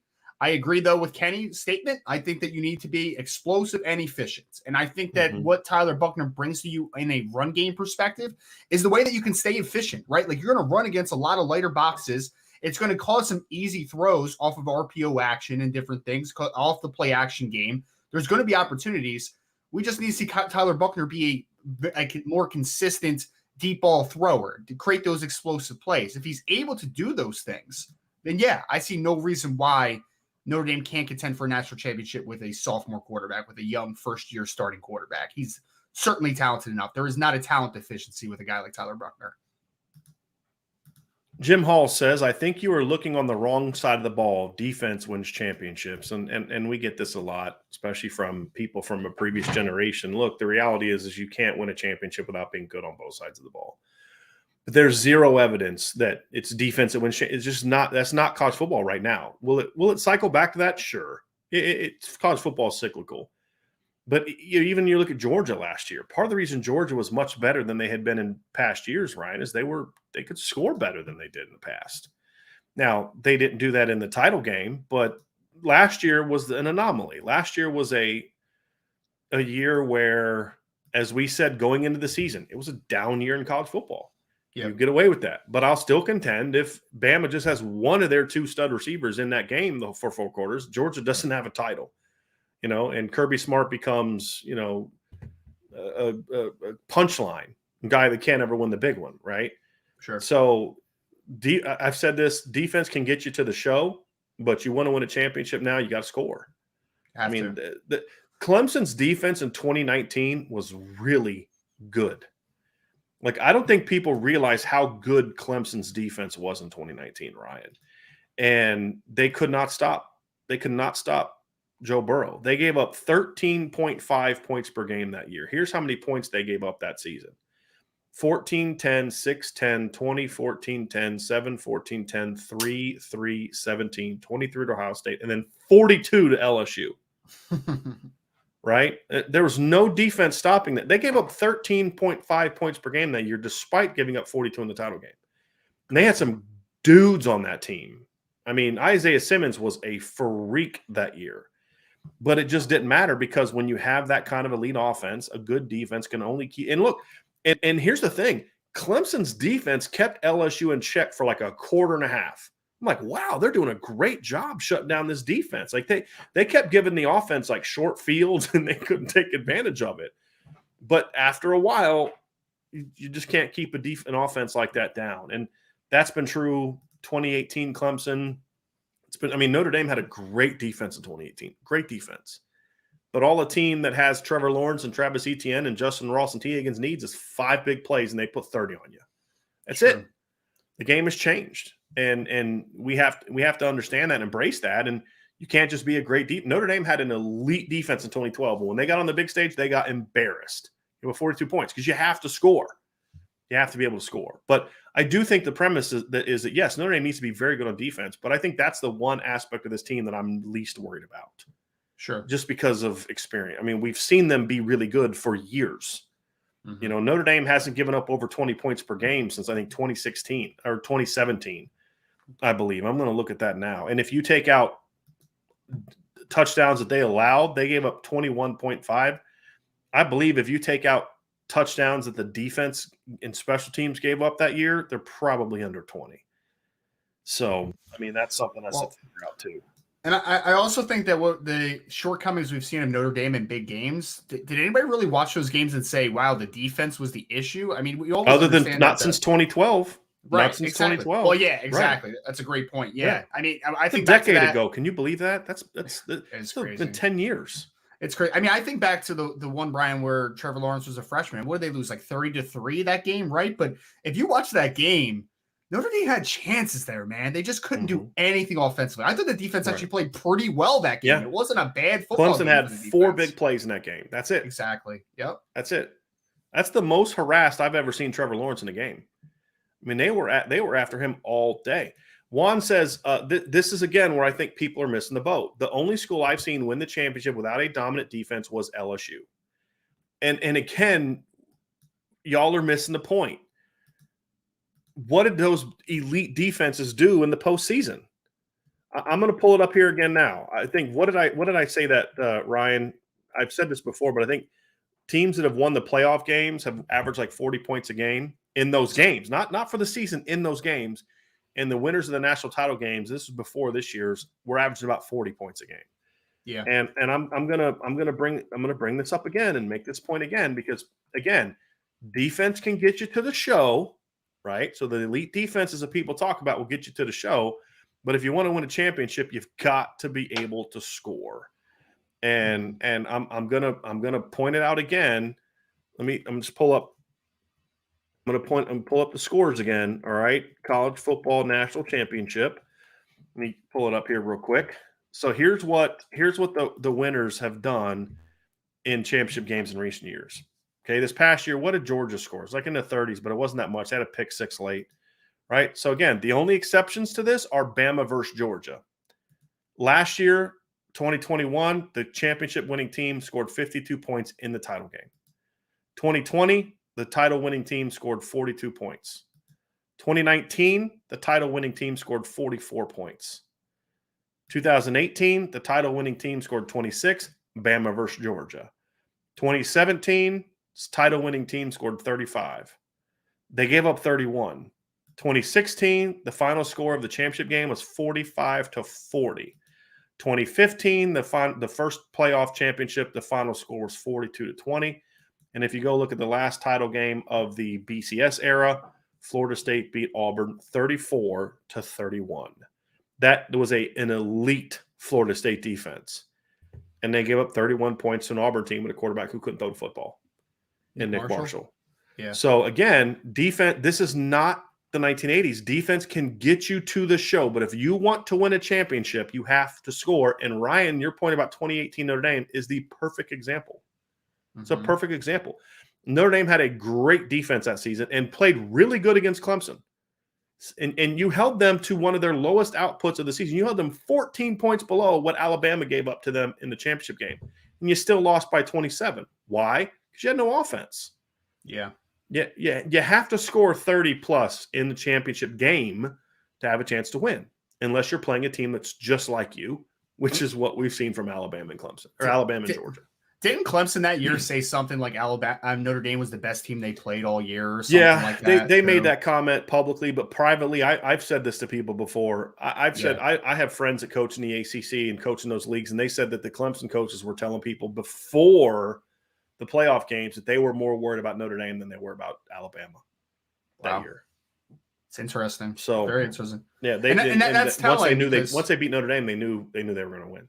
Yeah, I mean, that's telling too, right? Like Notre Dame has had everybody knows what Notre Dame is going to be good at recent history wise, right? Offensive line, except for maybe 1 year here and there, especially last year, are always consistently very good. The defense has been pretty good, aside from under, your boy Van Gorder there for a couple of years. It's been a really good unit. I mean, that's a fireable offense right there, Ryan. You call Brian Van Gorder my boy, that's a fireable offense. I'm a big fan of Brian B. Yeah, but I mean, historically speaking, over the last few years, Notre Dame's defense has not been the shortcoming. Their offensive line has not been the shortcoming. There's parts of the team, though, that we understand are the shortcomings. Quarterback, passing game, just in general. And some of that's coaching. Some of that is just been not player development in some areas, right? So we need to figure that out, as a collective here, if you're Notre Dame, because it's something that needs to change. Like, you guys can't keep hitting your head against the wall and expecting something to change. Right. Something's got to change with it. And I think that's why you're seeing so much difference of approach already under this new head coaching staff. Agree. All right. Go Irish says you need Tyler Buckner and the running backs to get effective yards on the ground versus Ohio State and manage a precise short passing game with tight ends playing a big role. Better playing Ohio State game one than later, right? I am with him on the first line to a degree, and I'm with him on the end of it about I'd rather play Ohio State in game one than down the road. I will say this, however. You are not going to beat Ohio State, in my opinion, with just running the ball and throwing quick game. You're not. You're going to have to create some big plays down the field because here's the deal. I don't think much of Ohio State's defense. I don't think their talent's as good as people think. I do think Jim Knowles is a very good defensive coordinator, though. And I think he hired good new assistants. And while I think it's going to take them some time to adjust, if all you do is come out and run the ball and throw a quick game, they will be able to stop you. They will. You have to be able to tack down the field. You have to be able to hit some play action shots. You have to be able to hit some levels concepts where you're dragging them up and hitting them over the top on a deep drag. You're going to have to be able to take some shots down the field. Yes, quick game will be important. I want to see the RPOs. I want to see Lorenzo Styles and Braden Lindsey and Avery Davis getting the ball in space. I want to see the running backs get the ball in space. I want to see the run game be effective. But if Notre Dame cannot also complete multiple throws down the field, Ohio State will eventually create enough stops. Because here's the thing. The Ohio State game is going to be a lot like a national title game in that you are not going to beat them 17-14. You're going to have to score. In the two games Ohio State lost last year, they scored over 20 points in both games. And, as you think back to some of the losses they've had in recent years, I think almost all of them they've scored in the 20 points, in the 20s in points. You're going to have to score to beat them. And the way that their offense is, we expect it to be, Ryan, is if you come out and you're just methodical, but you're not putting points on the board, you're going to get beat, and you're going to get beat convincingly. Yeah. And so I don't disagree with anything he said. I just think he's missing something, right? All those things are important, but you can't just leave it at that. You have to be able to get the ball down the field and be explosive. If you don't do that, you're going to have a harder time scoring enough to beat Ohio State, in my opinion. Yeah, I mean, I think the two biggest negatives on Ohio State's defense is their lack of experience at linebacker. They really struggled in that department last year, and their secondary wasn't good last year. Like I like the Ronnie Hickman kid that's number 14 there. I think he's going to be a good football player, and I think the one young corner they have that was a freshman last year is going to be a good football player as well down the line. But right now, that is the two biggest question marks of their team. So you need to stretch that team in all areas in the passing game. Like, this just can't be a quick game. I get the premise. I understand it. I think especially being effective on the ground. I think we're going back to the efficiency part of the conversation, right? And I don't think just, the one thing that the precision passing game with tight ends playing big role. I think that it's a little counterproductive because I'm just speculating on this one from the comment. But when I hear to the tight ends, I'm thinking like, oh, you're thinking that we're just going to have like a power running game and we're just going to hit play action off of a power running game.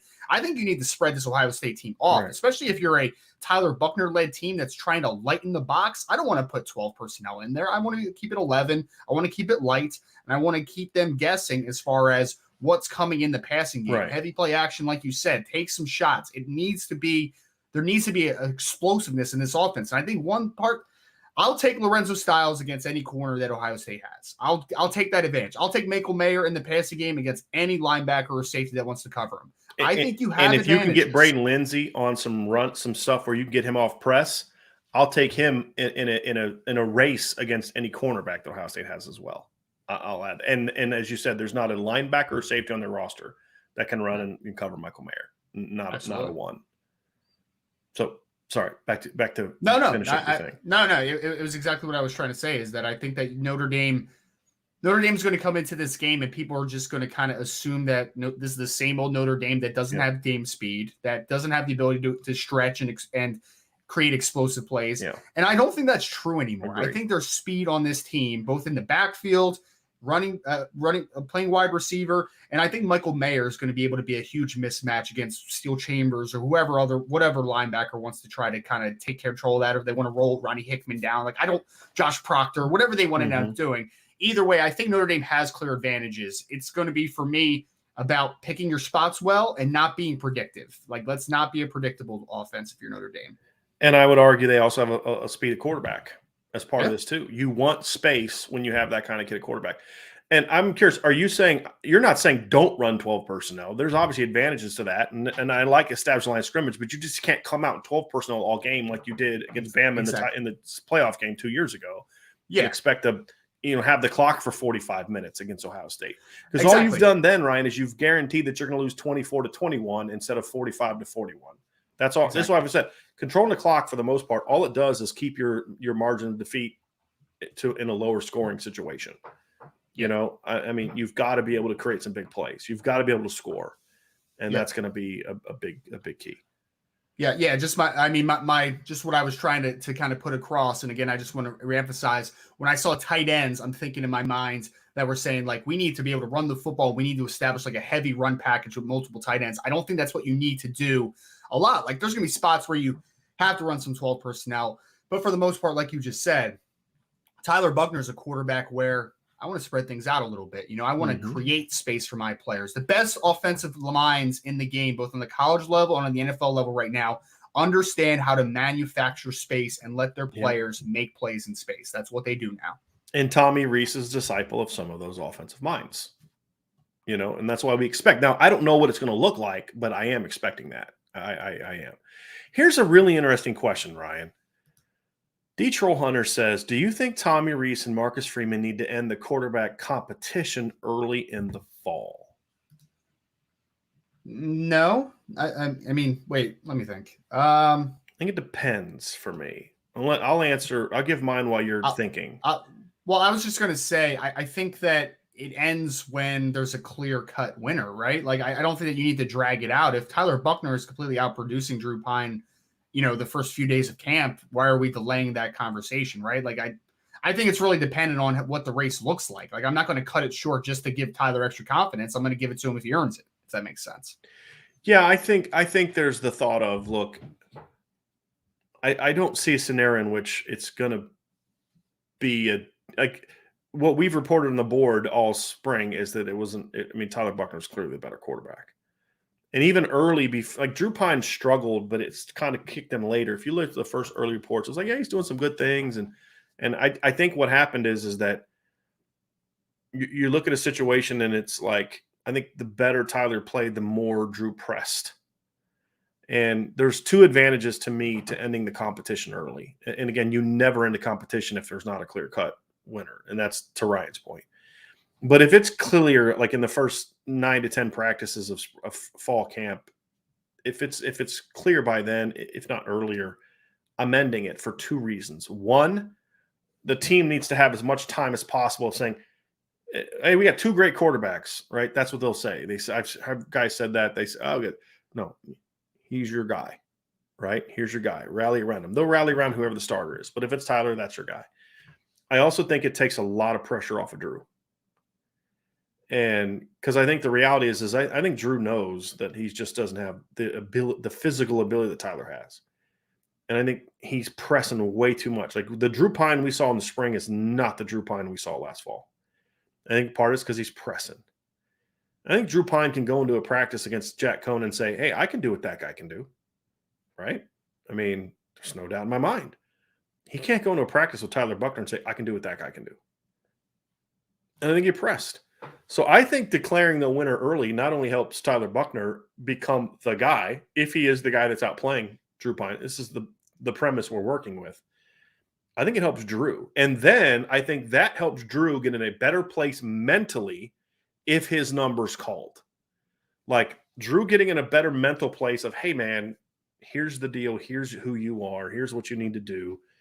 If Tyler does go down, gets hurt, whatever, now Drew's in a much better mental place to be able to say, I got to be me. And I think that's beneficial all around. I do. Yep. I do. Timeout Tom says, go through the rosters. The majority of the 4- and 5-star recruits are playing, not the 3 stars. So the number of 3-star players isn't relevant. It's relevant, Tom, because that's what the poster brought up in his comment. I also don't accept your premise of what you're saying there. That's not accurate. And I'll go through the numbers and I'll put it on the message board again. But again, the point that you're missing is some of those 3 stars were guys like Jeremiah Usu-Koromoa. I didn't have him as a 3-star. So is he the premise that the thing that bothers me, Ryan, also about this discussion is it goes back to the whole thing. People see stars and automatically equate that's what his talent level is. And that's not how it is. I'm sorry. It's just not the case. So even though I don't accept the premise of what Tom is saying, and Tom, I appreciate the pushback, but I don't accept the premise that has not been my evidence. And look, I mean, we've done this, right? We did this season. You know, we put out this year. I'm going to pull it up right now. We did this article several times. We would do recruiting comparisons between Notre Dame and their opponents. And the reality is Notre Dame was not starting fewer guys that were 4-stars. So here's the evidence. This year, Notre Dame's offense started. I'm looking at the USC game. Notre Dame's offense started 7 4-star players and a 5-star. And off the bench, they brought in 4-star Tyler Buckner, 4-star Chris Tyree, 4-star Lorenzo Styles, 4-star Deion Colsey. And defensively, they started 5 4-stars and 6 3-stars, and also played Bo Bauer, Isaiah Pryor, Jordan Botelho. Right? So, and Cam Hart was a 3-star player. So you have 5 4-stars on offense or defense, and you have 8 4- and 5-stars on defense. Now, my math is not the greatest, but 5 plus 8 equals 13, right? Which is over half of the guys that you're starting. And almost all the guys they were bringing off the bench were 4-star guys. So right there, that's another example of no, they're not starting more 3-stars. They're not. And so, again, it just goes to the premise of I think there's this perception that Notre Dame fans have that they were just chucking out a bunch of Matt. I say this name because it popped in my head because I was actually watching the 2000 BC Notre Dame game last night because I couldn't sleep, and this is what I do. It's weird. Well, like Matt LaVecchio at quarterback, right? Notre Dame's not trotting Matt LaVecchio out of quarterback for games this year. I don't know. You know what I mean? I don't know. Yeah, just look at the 2000 season. It was Notre Dame with the Fiesta Bowl, a kid named Matt LaVecchio. In fourth quarter, Notre Dame's winning 28-16, and he's like 6 of 9 for 86 yards. And Julius Jones at running back, and had a pretty good defense and special teams that year. You know, but that's not this Notre Dame team anymore.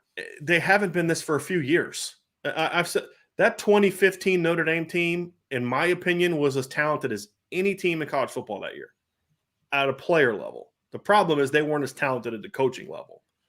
And that was the bigger issue. But I keep hearing this, Ryan, and I just think that a lot of Notre Dame fans are unwilling to admit that Notre Dame has not been maximizing their talent in recent seasons. They haven't. Yeah. They haven't. Can I ask Brian, just for a comparison? You saw that USC game up. Mm-hmm. What? How many did USC have as far as 4-stars, 5-stars, 3-stars? 7 4-stars on offense in the starting lineup or on defense, right? Okay. And then they brought in 5-star Corey Foreman off the bench. but 7 4-stars on their defense and 1, 2, 3, 4, 5, 6 4-stars on their offense. Now, when Jackson Dart came in at quarterback, that was one more because Keaton Slovis was a 3-star player. So 1, 2, 3, 4, 5, 6, 7, 8, 9, 10, 11, 12, 13. So they had the same number of 4-star players in their starting lineup as Notre Dame did. And yet Notre Dame was a clearly better team than USC. I was about to say, but if we talk about the development aspect of everything, Notre Dame has clearly done more with the talent they had comparative to a USC. Yeah. So that's just curious in that comparison. Right.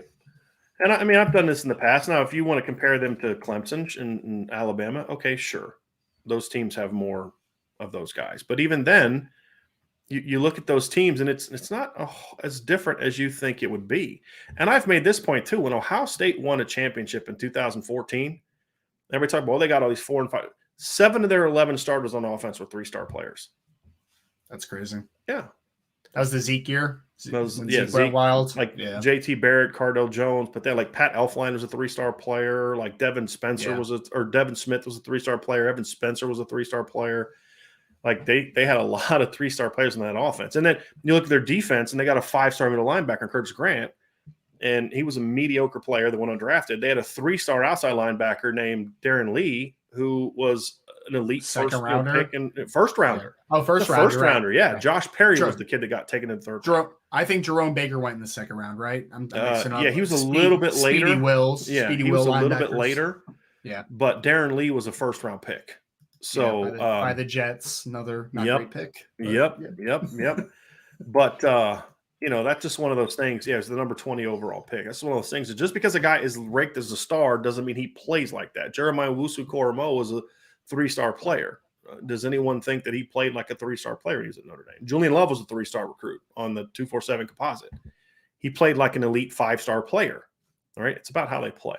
But even the premise of it is just it's not accurate. But I do appreciate the pushback, Tom, because I think it does allow us to discuss it further and show more context. Jules 602. Buckner can sling the rock. Trust me, he's just a dynamo at running back. Running the ball, you tend to forget he was very good, almost elite accuracy and very good arm strength.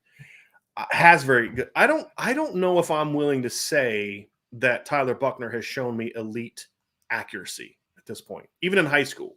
I think it was really good, really good. I don't know if I would call it elite. Like when I think elite ball placement, I think Bryce Young, right? Sure. Like that's elite ball placement. And I think Buckner was in high school was really good, but I don't know if I would put it on that same level. What are your thoughts on that, Ryan? I need to see more. I mean, again, I'm talking about from high school because that's what we've seen. We've only really seen him throw the ball in high school.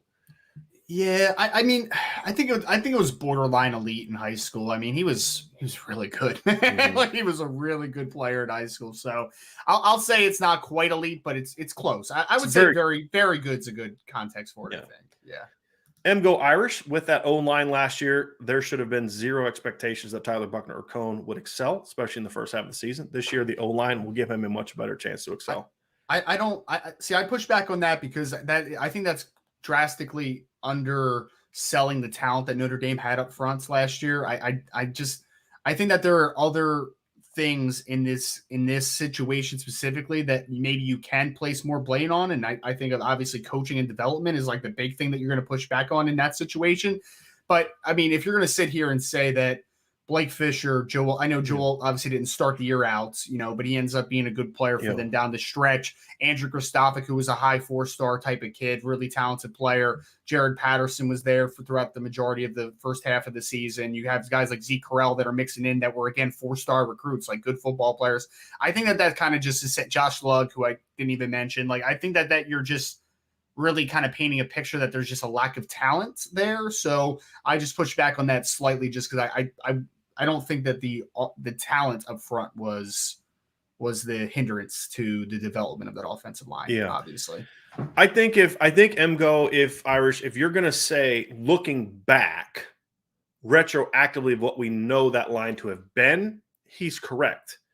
That if we all had foresight as to what that line would be, then we should not have expected certain things. But to your point, you're also correct that if it's saying we should not have had expectations for them to thrive, I'm going to agree with Ryan. I mean, that line should have been better. It should have been better. It was coached poorly. And it's as simple as that. But what it was, based on what it was, no, people, and goes to a conversation that was happening in the chat before you jumped in, Ryan. There was a lot of, so there's a couple, just, there's a little, I think most Notre Dame fans really appreciate and respect Jack Cohn, but there's some that kind of give him a hard time. And I don't think they realized just how bad the line was the first half of the year. It was terrible. And it's amazing that he was able to do what he did and keep his head above water with how bad it was. But it should have been a lot better. So I guess I'm saying if we're going to use sort of hindsight 2020, he's correct. Sure. But if you're going to say that we should have known going into the season that it was going to be that bad, that I don't think that's fair. And if that was true, then they should have found a new coach even sooner than they did. Tyler Bangy says TB is dynamic and presents problems both in the air and on the ground. That's what an offense should do, create matchup problems for the defense. I'm excited for the year. Yes. 100%. Yep. Kenny Moore said this. Give Book the line that Cone played behind, and he would have been below average. I don't know if I would necessarily go there. I don't think Ian Book was that great to begin with. But the one thing that I'll say, Kenny, is that's actually when Ian was kind of at his best, was when stuff broke down. And you could freelance. Yeah, and he didn't have to think. Like, that's when Ian, I thought, had some of his best moments. And so I don't think anyone would have thrived behind that line the way it was first half of the year. I don't think any quarterback would. I think the only quarterback that Notre Dame has had that would have thrived still is Phil Dracovic. And this is the point, the thing that I would say is because he was big enough that he could have bounced off some of the things that came his way.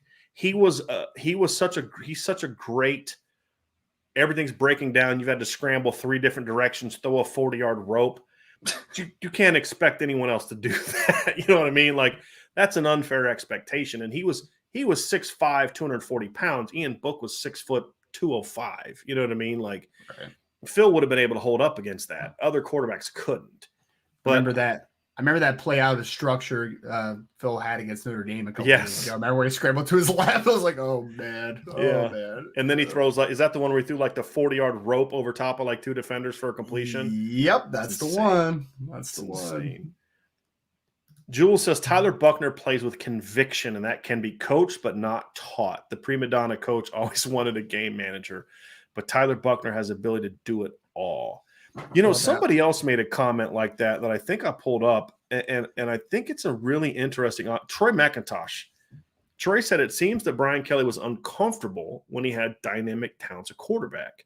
Dane Christ, Everett Golson, Phil Dracovic, Deshaun Kaiser, I'd throw Malik Zaire in there, and Tyler Buckner all had dynamic talent. Oddly, he seemed more comfortable with lesser talented guys. And if you think about the 2 quarterbacks that Brian Kelly was probably most loyal to in his career were probably Tommy Rees and Ian Book. So I think that's fair. I think the only other quarterback that he had a strange obsession with was Deshaun Kaiser. That's the other one.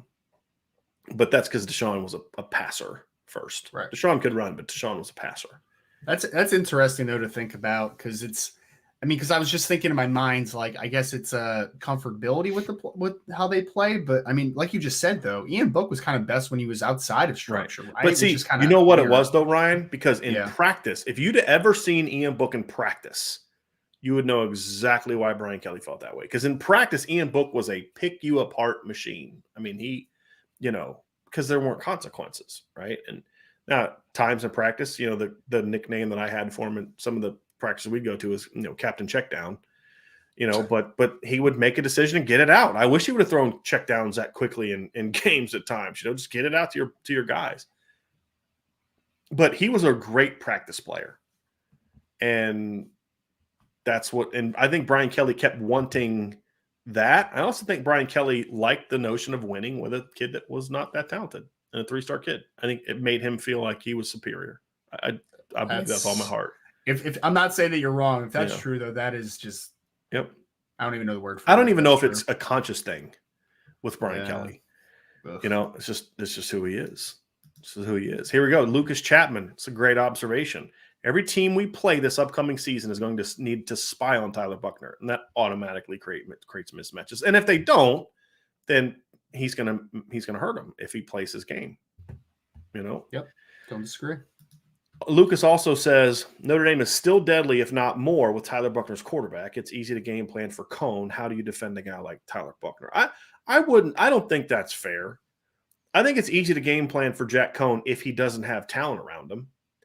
But I think Jack Cone, when the line finally did anything for him, was pretty good. I mean, the line did a decent job against Florida State, at least pass pro. They couldn't run the ball for crap, and he looked great. And then late in the year when Jack was finally given time, he looked pretty great. Oklahoma State game plan for Jack Cone, and they couldn't do it. They couldn't stop him. He made one terrible throw that game that was all on him, but it wasn't an Oklahoma State game planning for him. So I get what you're saying, and I don't disagree with the whole how difficult it is to defend a guy like Tyler Buckner if he is the player we think, but I think that's a little bit unfair. And that's a little bit unfair of a criticism of Jack Cone. Yeah, no, I agree with your premise. I will also say that, I think what Lucas is trying to say is that it's much more difficult to game plan against a guy that is dynamic and a dual threat like Tyler Buckner is, and I agree with that aspect of it. Here's an interesting comp, Ryan. I want to get your thoughts on it. Oh, no. Folklore, Colt McCoy equals Tyler Buckner.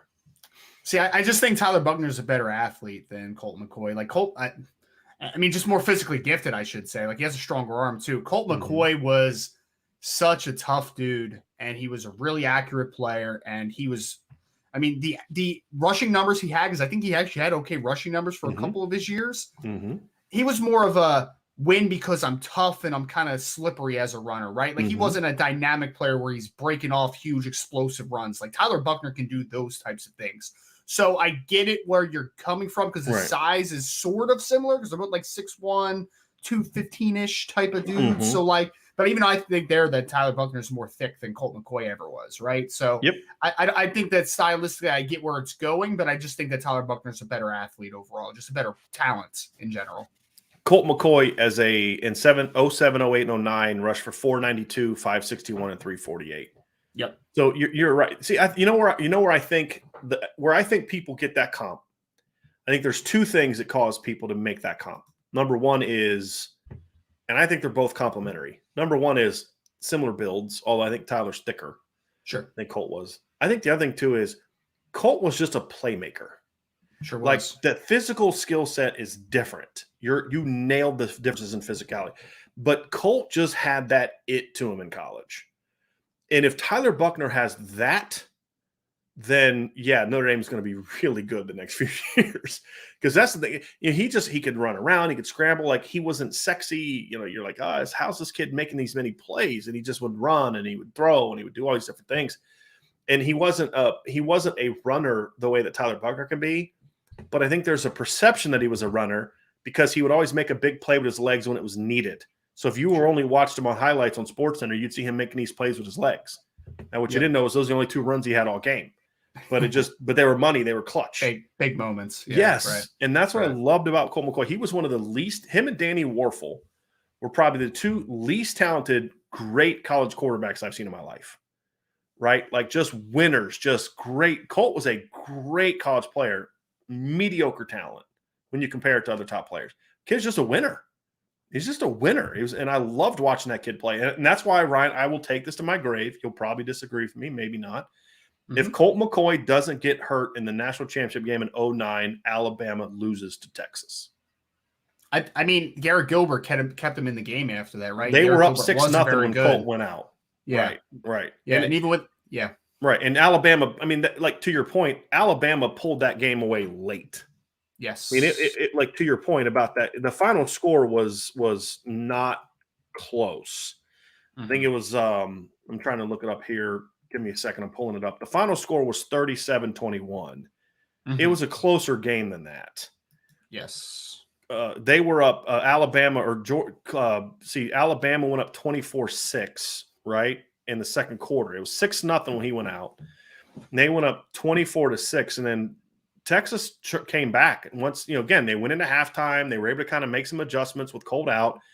They scored in the third quarter, scored first in the fourth quarter, went for two, got it, and it was 24-21. Alabama didn't score again until there was 2 minutes left in the game.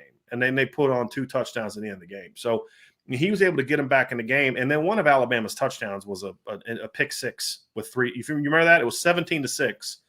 And they tried to throw the ball with Garrett Gilbert at the end of the half, and it got picked off by Marcel Darius in return for a touchdown. Oh, I forgot about Marcel Darius. So, what a player. Like, he was the one that knocked Colt out of the game, too. Yeah, correct. Yep. It was such a dumb play call. Yeah. But to your point, I mean, Texas was moving the ball on Alabama until Colt got hurt. Absolutely. And, you know, that's just the reality of it. So anyway, I love Colt McCoy. So if Tyler has Colt's intangibles, he's going to be a star. Well, that's what I was going to say. Was my favorite thing about Colt McCoy is I remember his Colt. So Colt has a great redshirt freshman year, and then his redshirt sophomore year, he threw a lot of interceptions. I think he threw like 18 interceptions. Yep. And he came back like nothing ever happened the next year. You know, he was in a quarterback battle. I think was it David Ash? Maybe I forget who the quarterback was back then. Who had the concussion problems?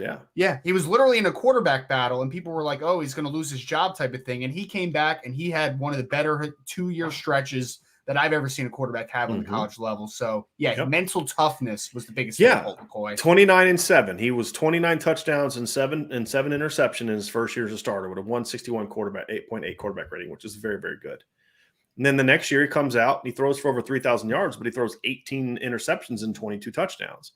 And to your point, the next year he comes out, completes 76.7% of his throws for over 300 yards, 34 touchdowns, 8 picks, a 173.8 quarterback rating, which is insane. Is that completion percentage good? It's okay. It's okay. It's decent. It's decent. You know, I mean, that's insane. That's an insane number. I mean, you know, that's absolutely nuts. And back then, the Big 12 was really good back then. It was a really good conference. So now they weren't good on defense, but it was a competitive league. You know what I loved back then was you had Colt McCoy to Jordan Shipley, which was like an awesome 1-2 combination. And then a few years later, they tried to make it Case McCoy to Jackson Shipley. Remember that? Didn't work out quite as well. That's when it was like, okay, it's time for Mac to go up into the press box or into the television booth because no. Well, remember, Virginia Tech tried to do that with Marcus Vick. They tried to bring back the Michael Vick era with his brother Marcus, who wasn't half the player or half the person that Michael was, which is saying a lot. Timeout, Tom. All Buckner needs to do is 1 10-yard runner in the game to open up the passing game. I think there's merit to that. I mean, I don't think he needs to have 75 yards in the first half to make teams defend him. I think they've seen enough of that on film. If he goes out there and rips off one good run early, it's like, you know, it gets in your head, and that's how you have a situation like against Toledo, where you know he's going to run. He takes off. It looks like he's going to run. Corner comes flying up, throws it right over their head to Chris Tyree for a 55-yard touchdown. But I think that's the thing too, Ryan, is what I don't think is appreciated enough. It's definitely, I think Notre Dame fans get this for the most part. What people do not understand nationally about Notre Dame, it's what Oklahoma State didn't understand, is Oklahoma State, who had an elite top 10 defense last year, thought that they could go one-on-one with Notre Dame's receivers and weren't worried about Chris Tyree out of the backfield at all. And then they realized, hey, we can't cover Kevin Austin. We can't cover Lorenzo Styles, because they were trying to stop the run and stop Michael Mayer. That's what their game plan was. Yep. And then they said, okay, we can't run with these guys, so let's beat them up at the line. And that's where they had the success in the second half. But I don't think a lot of people recognize nationally how much speed Notre Dame has on offense. And that's the dangerous combination for Notre Dame against teams, is if you have to defend a guy like Kyle Hamilton or against like Tyler Buckner, you only have to be off 1 step, 2 steps against some of these skill players of peeking at Tyler, and you're in trouble. If you get caught peeking for a second, and you're trying to cover Braden Lindsey or Lorenzo Styles or Chris Tyree out of the backfield, or Jadarian Price out of the backfield, or Michael Mayer, you're done. You're going to get gashed. And I think that's where Tom has a really good point.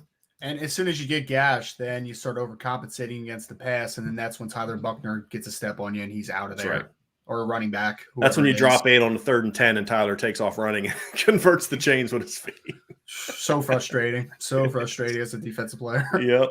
John A1, does Notre Dame have enough deep – this kind of ties in. Does Notre Dame have enough deep have a deep enough receiver core to force defenses to spread out. It feels like Notre Dame needs 3 receivers to make a jump to be able to make it doable for a new quarterback. I don't think that depth is the problem. Depth is about, can you make it through a year? Look, they have plenty of guys that can force you to spread out. Yes, definitely. And part of that's just schematic, John. I mean, Avery Davis doesn't have to be a great player for you to have to spread them out. If they formationally go out wide and you try to go one-on-one with those guys, there's enough damage there that can be done to put them in a big problem, in my opinion. So yes, I believe that they do. Yeah, and you have to include Michael Mayer. I know he's not a true wide receiver, but you have to include that in the conversation too. He's a tough cover in his own right, so he could be a part of it. And they move him out. Set. Yes. Exactly. And they don't just attach him. Right. Yeah. I mean, here's a good one. Sorry, go ahead. That's all right. Here's a good one, Ryan. Blaine Tiller says better defense this year: Clemson, USC, BC, or USC. I think he meant Ohio State. Oh, so let's take Clemson out of the conversation because they are by far the best defense Notre Dame's going to face this year. By far. Let's make it Ohio State, BC, and USC. I think that's where he was trying to go with this one. How would you rank those defenses? I'd still go with Ohio State first just because they have better players than those other teams. And I'd put USC at last, probably. Of those 3 teams, I'd put USC 5th on defense. That bad, huh? That's a clear tear break. Yep. Mm-hmm. Clear tear break. Yep. Yeah, I was wrestling whether I wanted to put Boston College number 1 or Ohio State number 1. Like that was kind of the thought. My USC wasn't even in the comparison. Ohio State's or Boston College is way better coached.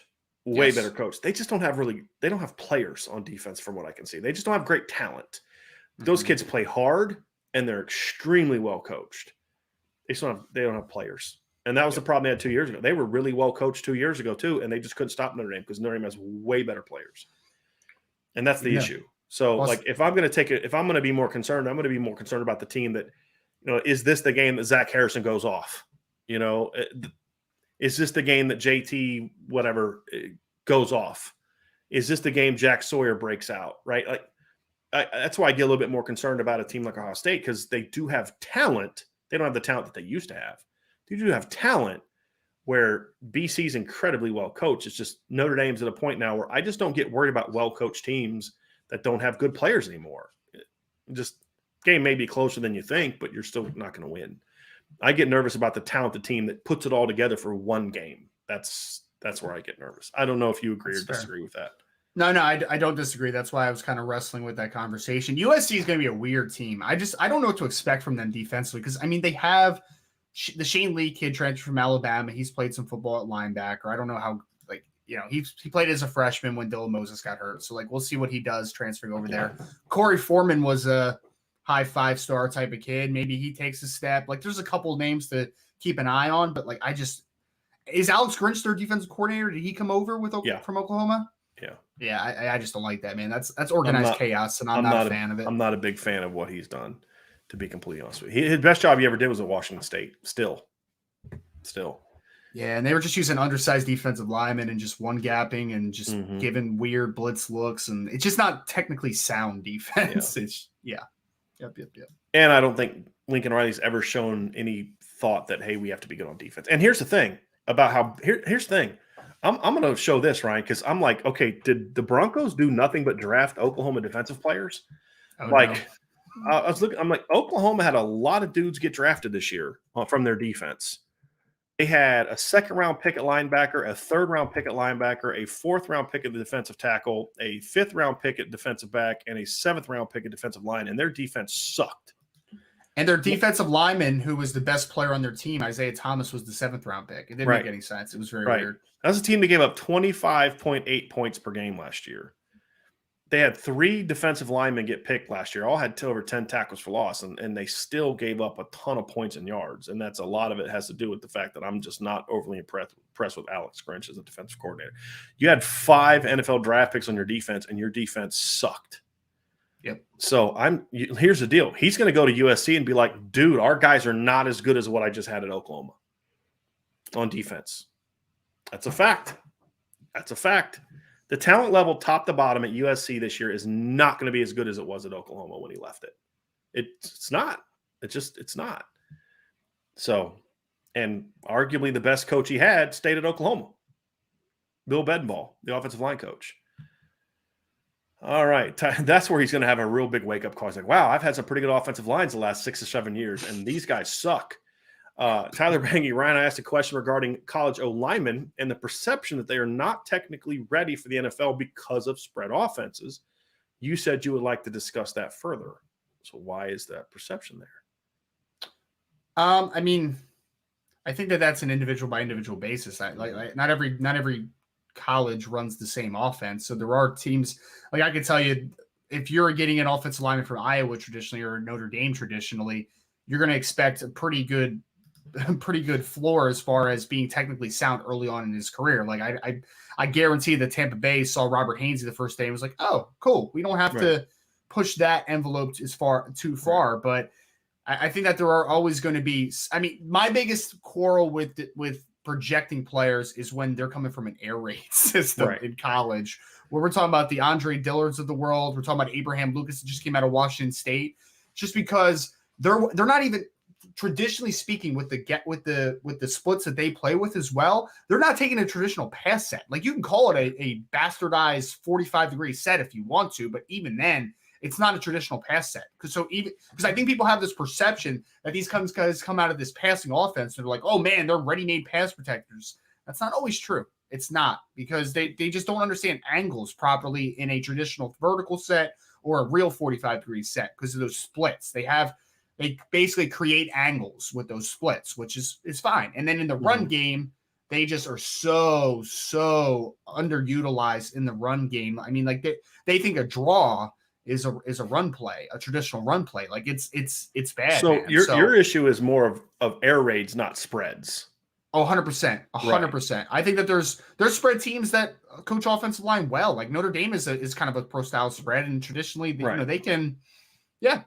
No, I think as long as you're doing things that are applicable for the next level, I've seen a lot more hiccups for projecting guys that play in a majority of an air raid type of system comparative to a spread offense. I think the spreads are more damaging to quarterbacks. The college spread, again, because we have to define what a spread is, right? And that term has become it means several different things. It's loose. Like Clemson's offense has been a spread offense. In a traditional sense, it's a college spread offense. Notre Dame's offense was spread by formation, but not by scheme or style of play. It was a spread offense from an alignment standpoint a lot of times, but it was not a spread offense from the standpoint of, that's why we say pro style spread. It's lots of reads, lots of calls. Lincoln Riley's offense is an air raid, and his air raid is different from what Washington State has done with Mike Leach, and it's different. Even though he's a disciple of Mike Leach, it's a different offense. He runs the ball a lot more. And both of those air raids are different than Phil Longo's air raid at North Carolina. It's kind of like the West Coast. I think the thing about air raids is I think it hurts quarterbacks more than linemen. If you have a good offensive line coach that understands the importance of technique and teaches technique, an NFL coach may look at a guy from North Carolina and say, hey, he doesn't teach what we teach, but that kid's really fundamentally sound at what they teach. That means I know I can get him in my place and we can adjust and make some technique changes, but he's going to be fundamentally sound for me. Sure. I think it's more of that, where I think it hurts. The reason I think it hurts quarterbacks, Ryan, and you and I have talked about this, air raids are very simplistic reads. You have one, maybe two post-snap reads in a lot of instances. You did some decent stuff pre-snap, but those guys have to make such a leap from how they read a defense in college to how they have to read a defense in the pros. And that's also partly why I was surprised that Jack Cohn wasn't picked, because I know a lot of NFL teams that have a lot of respect for what Wisconsin quarterbacks have to do from a read the defense standpoint. So I've seen so many of their mediocre quarterbacks have long NFL careers, right? And Paul Christ was the coordinator for a lot of those, right? And it's why, I've heard a lot of good things about what NFL teams think of Tom Rees. So it really, that's one of the reasons I thought Jack Cohn would get picked. But I think the quarterback position and receiver has really hurt. The air raid has really hurt a lot of receivers. It has. And because it's caused guys to get overdrafted, like Corey Coleman, because of their success in production, but they end up not being as good in the pros. Because Because some of those routes. yes, and they play one side of the field. They only know one stance. It's like playing left tackle, right tackle. You can't do that at receiver in the NFL. So I think it's hurt. I think it's hurt those two positions more than offensive line. I don't think those offenses inherently make it harder for linemen to translate as much as it does to skill players. That's just my 2 cents. No, I think that's a great point. I even think back to De'Ami Brown that came out of North Carolina last year. Mm-hmm. I wasn't a huge fan of him, and then late I was kind of like, okay, but I see better hip sync than maybe is there, and he's obviously on the left side of that Longo offense, so he's running vertical stem slants. That's all he's running, and a screen, like a look screen at some points too. Like that's all he does in that offense. So that's where the NFL draft gets a little dicey and the line gets blurred a little bit because you have to project those types of things. You have to look at a hip flexibility and hip fluidity and say, like, he can do more than that offense asked him to do, but that can catch some problems sometimes. Like you said, the Corey Coleman's of the world. Who was that other big wide receiver that came out of there a couple years ago that people lost their minds over? And it was just like, but he's running 2 routes. I can't remember who it was. You talking about Baylor? Baylor, yeah. Yeah, I mean they had who was the kid that they've had one receiver that's been successful. Oh, I was thinking about Antoine Goodley. That's why. Denzel Mims is who you're thinking of, right? Yeah, they had him. He put up numbers. He had 2,000-yard seasons. KD Cannon was another one. I forgot about KD Cannon. Yeah, Corey Coleman had crazy numbers, and he didn't do jack in the NFL because he didn't know how to run routes. Right. So yeah, it's been a problem, and I still like Denzel Mims. I just think again, but the problem is you go to the wrong place, and they're not going to waste time coaching you up, right? You got to go somewhere that they're willing to coach you up. And that's like you said though, he was overdrafted. He should never have been drafted in the second round like he right. was. He was just overdrafted. Yeah. Yep. Got a few more questions here that we'll get to. They call me Gravy. Hey guys, newer, but I signed up for the board and the 24/7 board at the same time, and I can tell you for a fact that the IB staff kills the other sites. Thank you for that. I appreciate that very much. You see, he's got that Godzilla thing in his avatar too. I'm digging that. I'm one of the. I don't know if a lot of people feel. I liked the new Godzilla movies, by the way, much more than some of the older ones, which were lame. I haven't seen them. They ruined it for me. The old ones. The newer ones are really good. Really good. There's 3 of them. There's the original Godzilla where he fought I can't remember the name of them, but then they had the second one where he the King of the Monsters where he fought the 3-headed one. And then the most recent was him Godzilla vs. Kong, which was really, really cool. So Godzilla's not the bad guy like he was in the older ones, which is very interesting take. I thought very well done. See, I nerd out on Star Wars. You nerd out on Godzilla. I'm not nerding out. Like I'm not like saying, "May Godzilla be with you today." You know, I'm not doing all that. It's a good movie. Oh, there should be Godzilla Day. That'd be fantastic. Yeah. Rob Osgood. Different recruiting question. If you were the Notre Dame recruiting coordinator, what new event would you come up with for recruiting? I think we had one similar to this before. What would I do that's different? Like what kind of event? Like, you know, they've got the Irish invasion and then, you know, like Michigan has their barbecue, that kind of thing. I would try to make something for me. I would try to make some kind of deal around the spring game, which I think they kind of started to do this year. That's what I thought is where you really try to get families in with the players, you know, try to get them in, try to get them around alums. Like that, literally what they did for the spring game is what I've always felt they should do. Which is, you know, it's a family thing. You bring your parents in, you have a big dinner, you've got alums coming in and all this kind of stuff. And they did it. I think it's not so much what you do, it's how you sell yourself when you do it, for me, is really the key. I love getting alums involved in any way they can. I don't know if that's... Especially when you're in a place like Notre Dame. Exactly. I mean, you walk around and it's, you know, if you get some of the former NFL players that are now just excelling in the real world too. I mean, I just heard an interview that I think the Inside the Garage guys did with Justin Tuck, where he was talking like he went from right NFL into like Wall Street now, right? It's just like that's the guy you want around campus, you know? Like Todd Light, like who's made probably as much money, if not more, in business ventures after his NFL career than he did during his NFL career. Jerome Bettis is back in college getting his degree. I mean, you see these elite players that put a premium on doing it the right way, and the success that they can have. Justin Tuck is going to be very, very successful in life, even though his football career ended when he was in his 30s.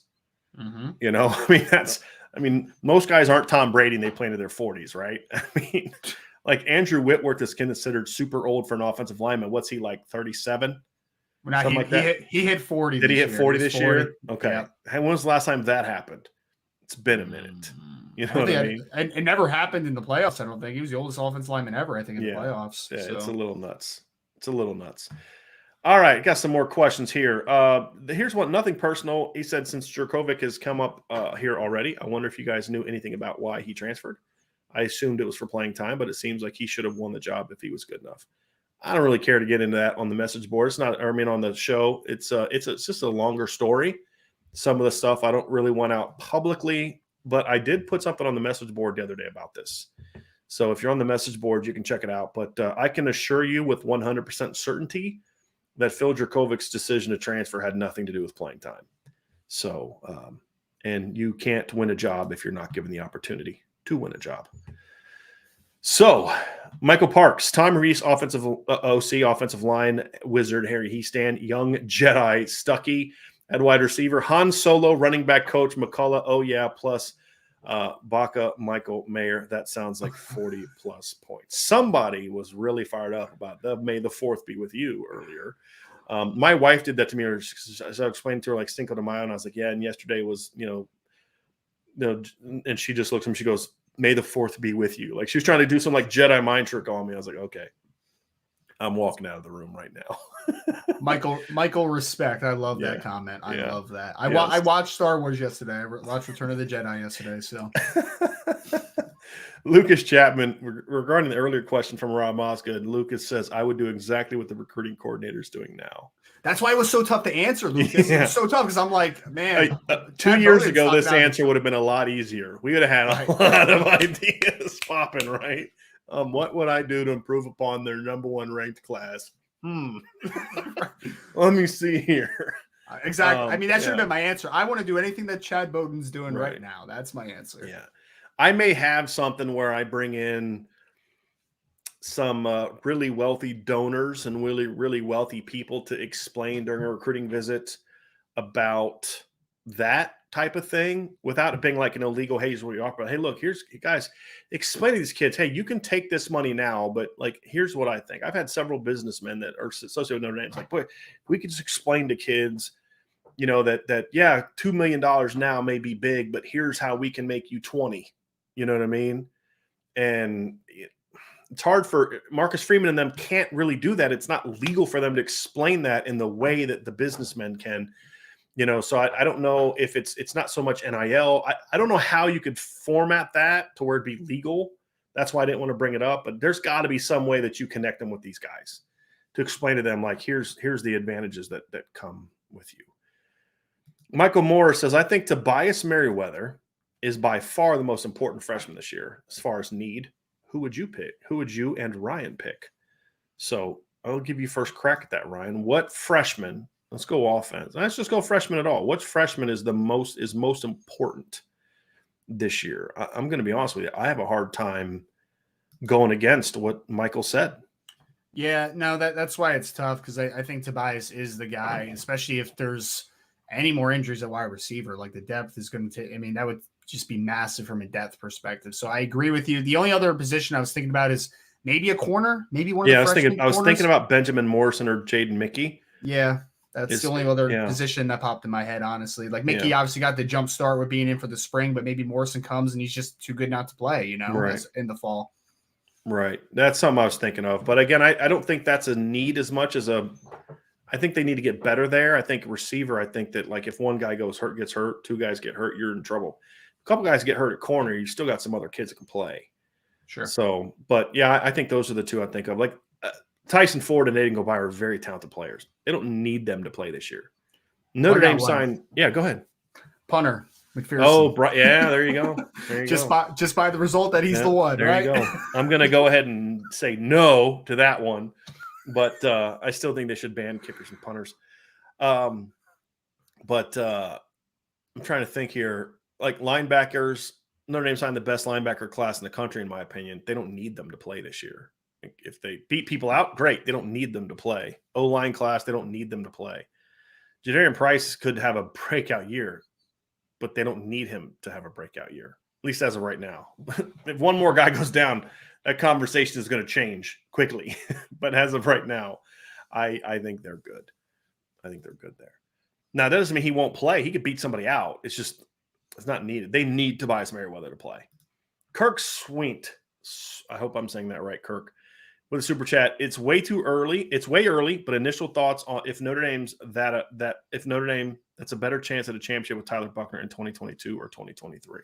I mean, I'd just say like the logical answer I think would be that that Tyler Buckner as a junior compared to sophomore is going to be a better player, right? Like that's pretty easy to understand. The offensive tackles as juniors compared to sophomores this year are going to be better players. And we've talked so much about how paramount this sophomore class is. I mean, for the future success of Notre Dame, I mean, across the board from Lorenzo Styles to the offensive tackles to, just the quarterback. I mean, it's such an important class to the Audric Estime and Logan Diggs there's just so many players that it is paramount for that class to be very good football players and to be that maybe that class that takes you to a championship, like that, to lead the way as more depth comes in. So I'd say 2023 makes more sense, but I don't think it discounts the ability for them to compete for a championship in 2022. Like it's not an excuse to say 2023 is our year, but in just that's ND PTSD. That goes back way past Brian Kelly. It's the year after. It helps you prepare to be let down this year because it's the next year. Right. I'm gonna play a little devil's advocate with you, Ryan. Here, number one is we went through this thing, and 7 of the last 12 championship winners were first-year starters at quarterback. And I think part of the thing that helps is when you're going through your first year as a starter, there's not a lot of film on you. Ohio State is going to have a lot more film on Tyler Buckner September 23rd of 2023 than they are on September 3rd of 2022. I think Ohio State also is going to have a pretty talented team. I think you look at Clemson, you got to play at Clemson later in the year, November 4th. I think that could be an even tougher matchup than playing Ohio State in the opener. The other part is yes, you're going to have Blake Fisher's going to be a junior. Joe Walt's going to be a junior. You talked about that sophomore class.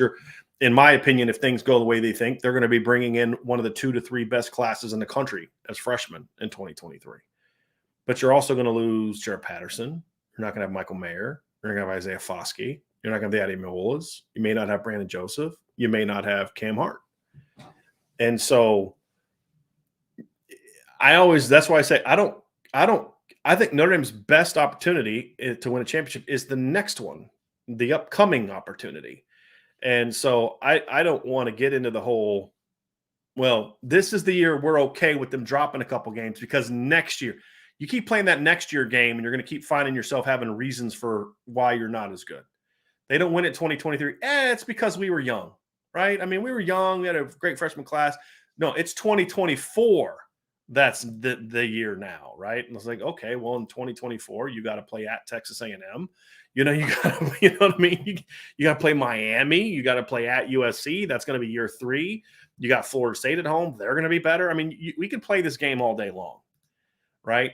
2022 is the next year that Notre Dame needs to focus on for winning a championship. And so I think that's my thing. And so I think 10 years ago, my answer might have been different because I used to value experience at quarterback a little bit more than I do now because of the way that the game is played. But I want to focus on 2022. I think this team has a chance. I think there's some other teams around the country that are beatable for this Notre Dame team. I think this Notre Dame team matches up well with some of those teams. I think you look at Georgia.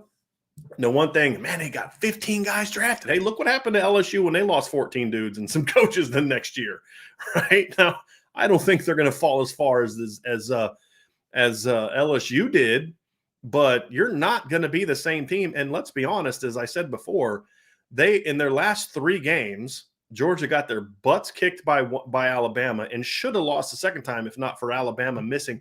By the time you got to halftime, Bama was down like 6 starters. Because Josh Jobe was out. You had one of your linebackers, I think, was out, or maybe it was the safety was out. You had both your receivers were out. I mean, it was a mess. And so, and you still, Bama had the ball at the end of the game with a chance to go win it. So, I mean, I feel like this is a good chance for for Notre Dame, in my opinion, to make a run. So it's just where I'm at. Ed with a super chat, thank you, or super sticker, thank you very, very, very, very much for that. Got a couple questions here to wrap up about quarterback Ryan. Here's a good one from Jared Underhill. It says, is Buckner's arm weaker, similar, or stronger than Jack Cohn? Not from an accuracy standpoint, just simply strength. Stronger, in my opinion. I would agree. I would agree. How about Ian Book? They're more similar. They're kind of similar. I think Ian Book had a little bit of a stronger arm, at least on especially deep balls. I think Ian Book had a lot stronger arm than people realize. I don't think arm strength was ever Ian Book's problem, at least not his last couple of years. It was other things.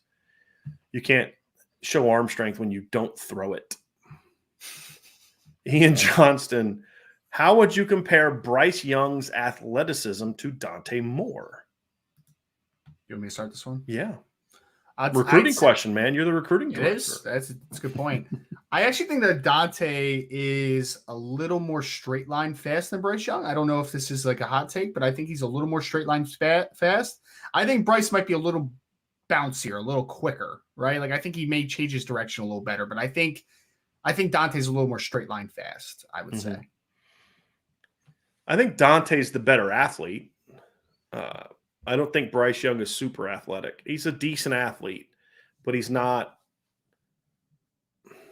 Is he sneaky athletic, Brian? Sneaky athletic? No, there's nothing sneaky about it. A part of me wonders too if Bryce is going to improve his pocket footwork this year. Now that he's got a year under his belt. Same with C.J. Stroud. Like C.J. Stroud's a good athlete. He's not athletic on the football field. Yeah. I mean, like you can see instances where like, okay, yeah, there's some athleticism there. But he doesn't play athletic, in my opinion. Now, is that because of factors that can be coached? His footwork, his timing, whatever. Or is it just he's just not that guy on the football field? Or he gets timid. I've heard people say he gets rattled by pressure. Like, well, I don't know if that's just if it's that or just he's inexperienced, and inexperienced guys tend to act differently than experienced guys who've seen certain things before. I also wonder if one of the things that I think hurts Ohio State quarterbacks too is they don't get challenged a whole lot. I think that hurts them because the league sucks. I mean, the Big Ten is down in regards to the kind of athleticism Ohio State has, and they're surrounded by so many good players at receiver and running back and the offensive line. It's just absurd. So I wonder. It's a very good question. Very, very good question. It is. Okay, and this Zachary Whitfield, you've been a good guy in our chat so far, but today you're being a little bit. Yeah, so we'll put you in a little bit of a timeout here. Bob Bordenaro says, been saying next year for years now, enough already. And that's I think Bob kind of encapsulates what I'm saying, Ryan. It's like enough with, no, not this year. That's next year. We've been hearing that from Brian Kelly's people for years, and I'm tired of it. I want to focus on, no, we're going to go out and try to win it this year. Now, we're not going to wait till we don't know what next year's going to bring. We're going to try to win it this year. I don't know if I'll have all the coaches I have now next year. I don't know if I'll have the certain players and all that. I want to go out and win it now. That's where I'm at on this whole thing. Yeah, I agree. Again, it's tough though from the fan perspective to get past this little what you call it, BK PTSD. Yeah, because you got to prove that it's a thing of the past on the field. Like BK's not here anymore. But is there still going to be enough of his culture around to drag some other, you know what I mean? Or was it never about BK? It was actually about Notre Dame. I mean, that's true. That's not true. That's possible. I could be completely wrong. BK could have gotten the most out of the program, and I was wrong. I don't think I am, but it's possible, and it's going to be possible until somebody proves otherwise. Now, Marcus Freeman is showing that the Brian Kelly's recruiting efforts were total junk. Like the excuses were total BS. Sure. Because he's doing this in the NIL era. Imagine what he could do if there was no NIL. Like 3 years ago, Cardinal Tate is committed to Notre Dame. Right. Because there's no NIL. The under the table stuff wouldn't have been enough to convince him to go away from Notre Dame. The NIL stuff is huge, right? So he's still doing this in the NIL era. Brian Kelly wasn't even recruiting in a non-NIL era. So it just those excuses were BS. But maybe the coaching part is better than I give him credit for. That's what I think is possible. And so that's where I say that's where I kind of say, okay, Marcus Freeman's got to prove that first before I'm ready to go there. We're going to got one last question, Ryan, and since he's been a topic of conversation today, it's sort of an NFL draft question. Brian Crawdaddy says, do you think Phil Dracovic will be a first-round pick next year? I think he has a chance. I think right now people are kind of hyping up Bryce Young and CJ Stroud, obviously, as the top two potentially next year. And then there's like just a crazy amount of maybes, right? Like people keep talking about the Will Levis kid from Kentucky. I've seen Tyler Van Dyke from Miami be thrown around there. I've seen Phil Dracovic's name getting thrown into the conversation Anthony as well. freaking Richardson is Anthony Richardson, who's thrown like 40 passes or what? 80 passes, some crazy small number like that. Yeah. So there's a lot of guys that people are excited about because they obviously have talent, but there's not a guy that is to the level yet where you're going to say, yes, that is the top 3 type of quarterback next year, top 4 type of quarterback. I just don't see that yet. But I think Phil has as much talent as just about anybody. I mean, he's a big, strong kid, good athlete, strong arm, and he was starting off the year really good last year before he got injured. So I think he can be in the conversation. Yes, he needs to take a step forward. He needs to stay healthy more than anything, but he certainly has the talent to be. There's no question. I have some thoughts. I have 6 words in response to the notion of Will Levis and Anthony Richardson being top 10 NFL draft picks. And here's my 6 words. Connor Cook, Cardell Jones, Christian Hackenberg.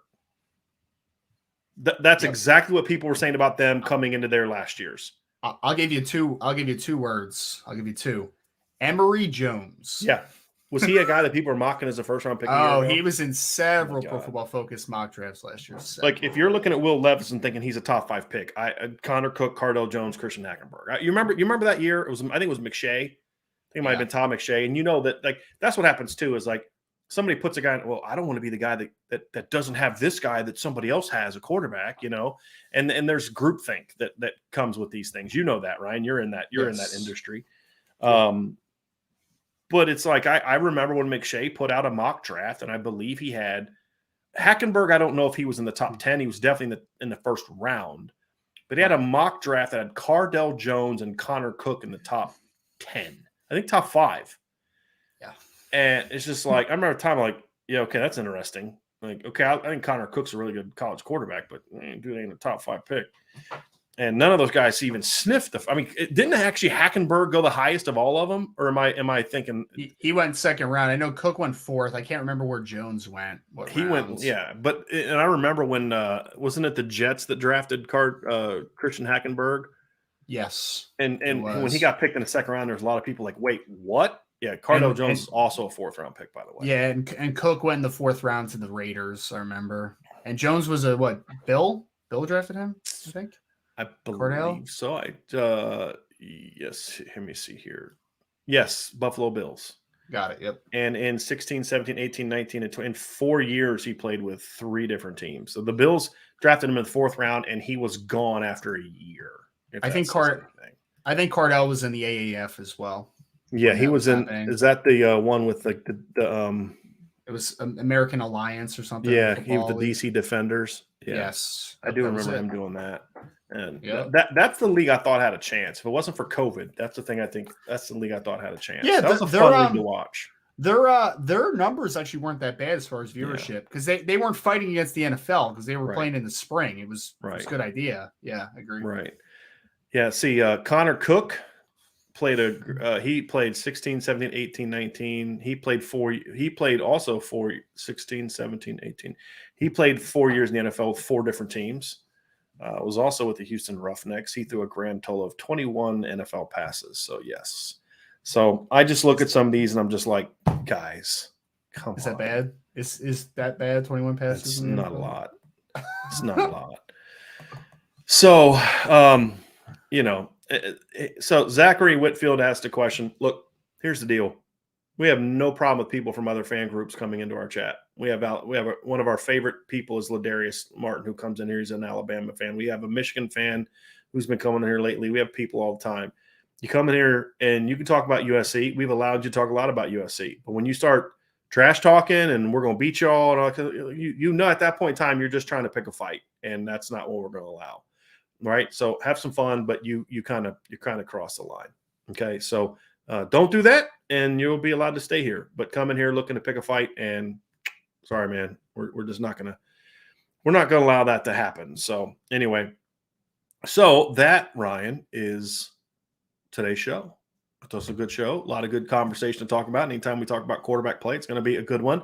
I don't know where my guy Mace AK is. He doesn't have the thing, but normally what we do here is we say, hit that like button, smash the like button, hit the subscribe, hit the notification bell. So let's just say we happen to do a show or two on Saturday, maybe, that you'll know, right?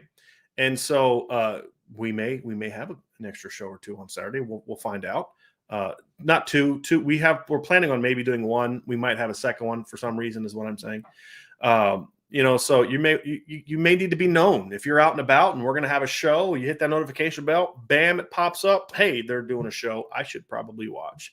So that's what we need. And then share the podcast. Likes and shares, everybody. You have to understand, help us grow our channel, right? There's a lot of ways you can financially support us, but another way, if you can't financially support us, or you want to do more than just the financial support, is not only watching the show, which helps us make money, but also share the podcast. Tell your friends about it, right? We're trying to grow our channel every day so we can continue to add to our team. And as Mace, and we got to get Mace AK up here, right? Because he's got a couple. Join the message board, hit the like button, subscribe, hit the notification bell, share the podcast, leave a 5-star review, and of course, as always, go Irish. Thanks everybody for joining us for the Irish Breakdown podcast.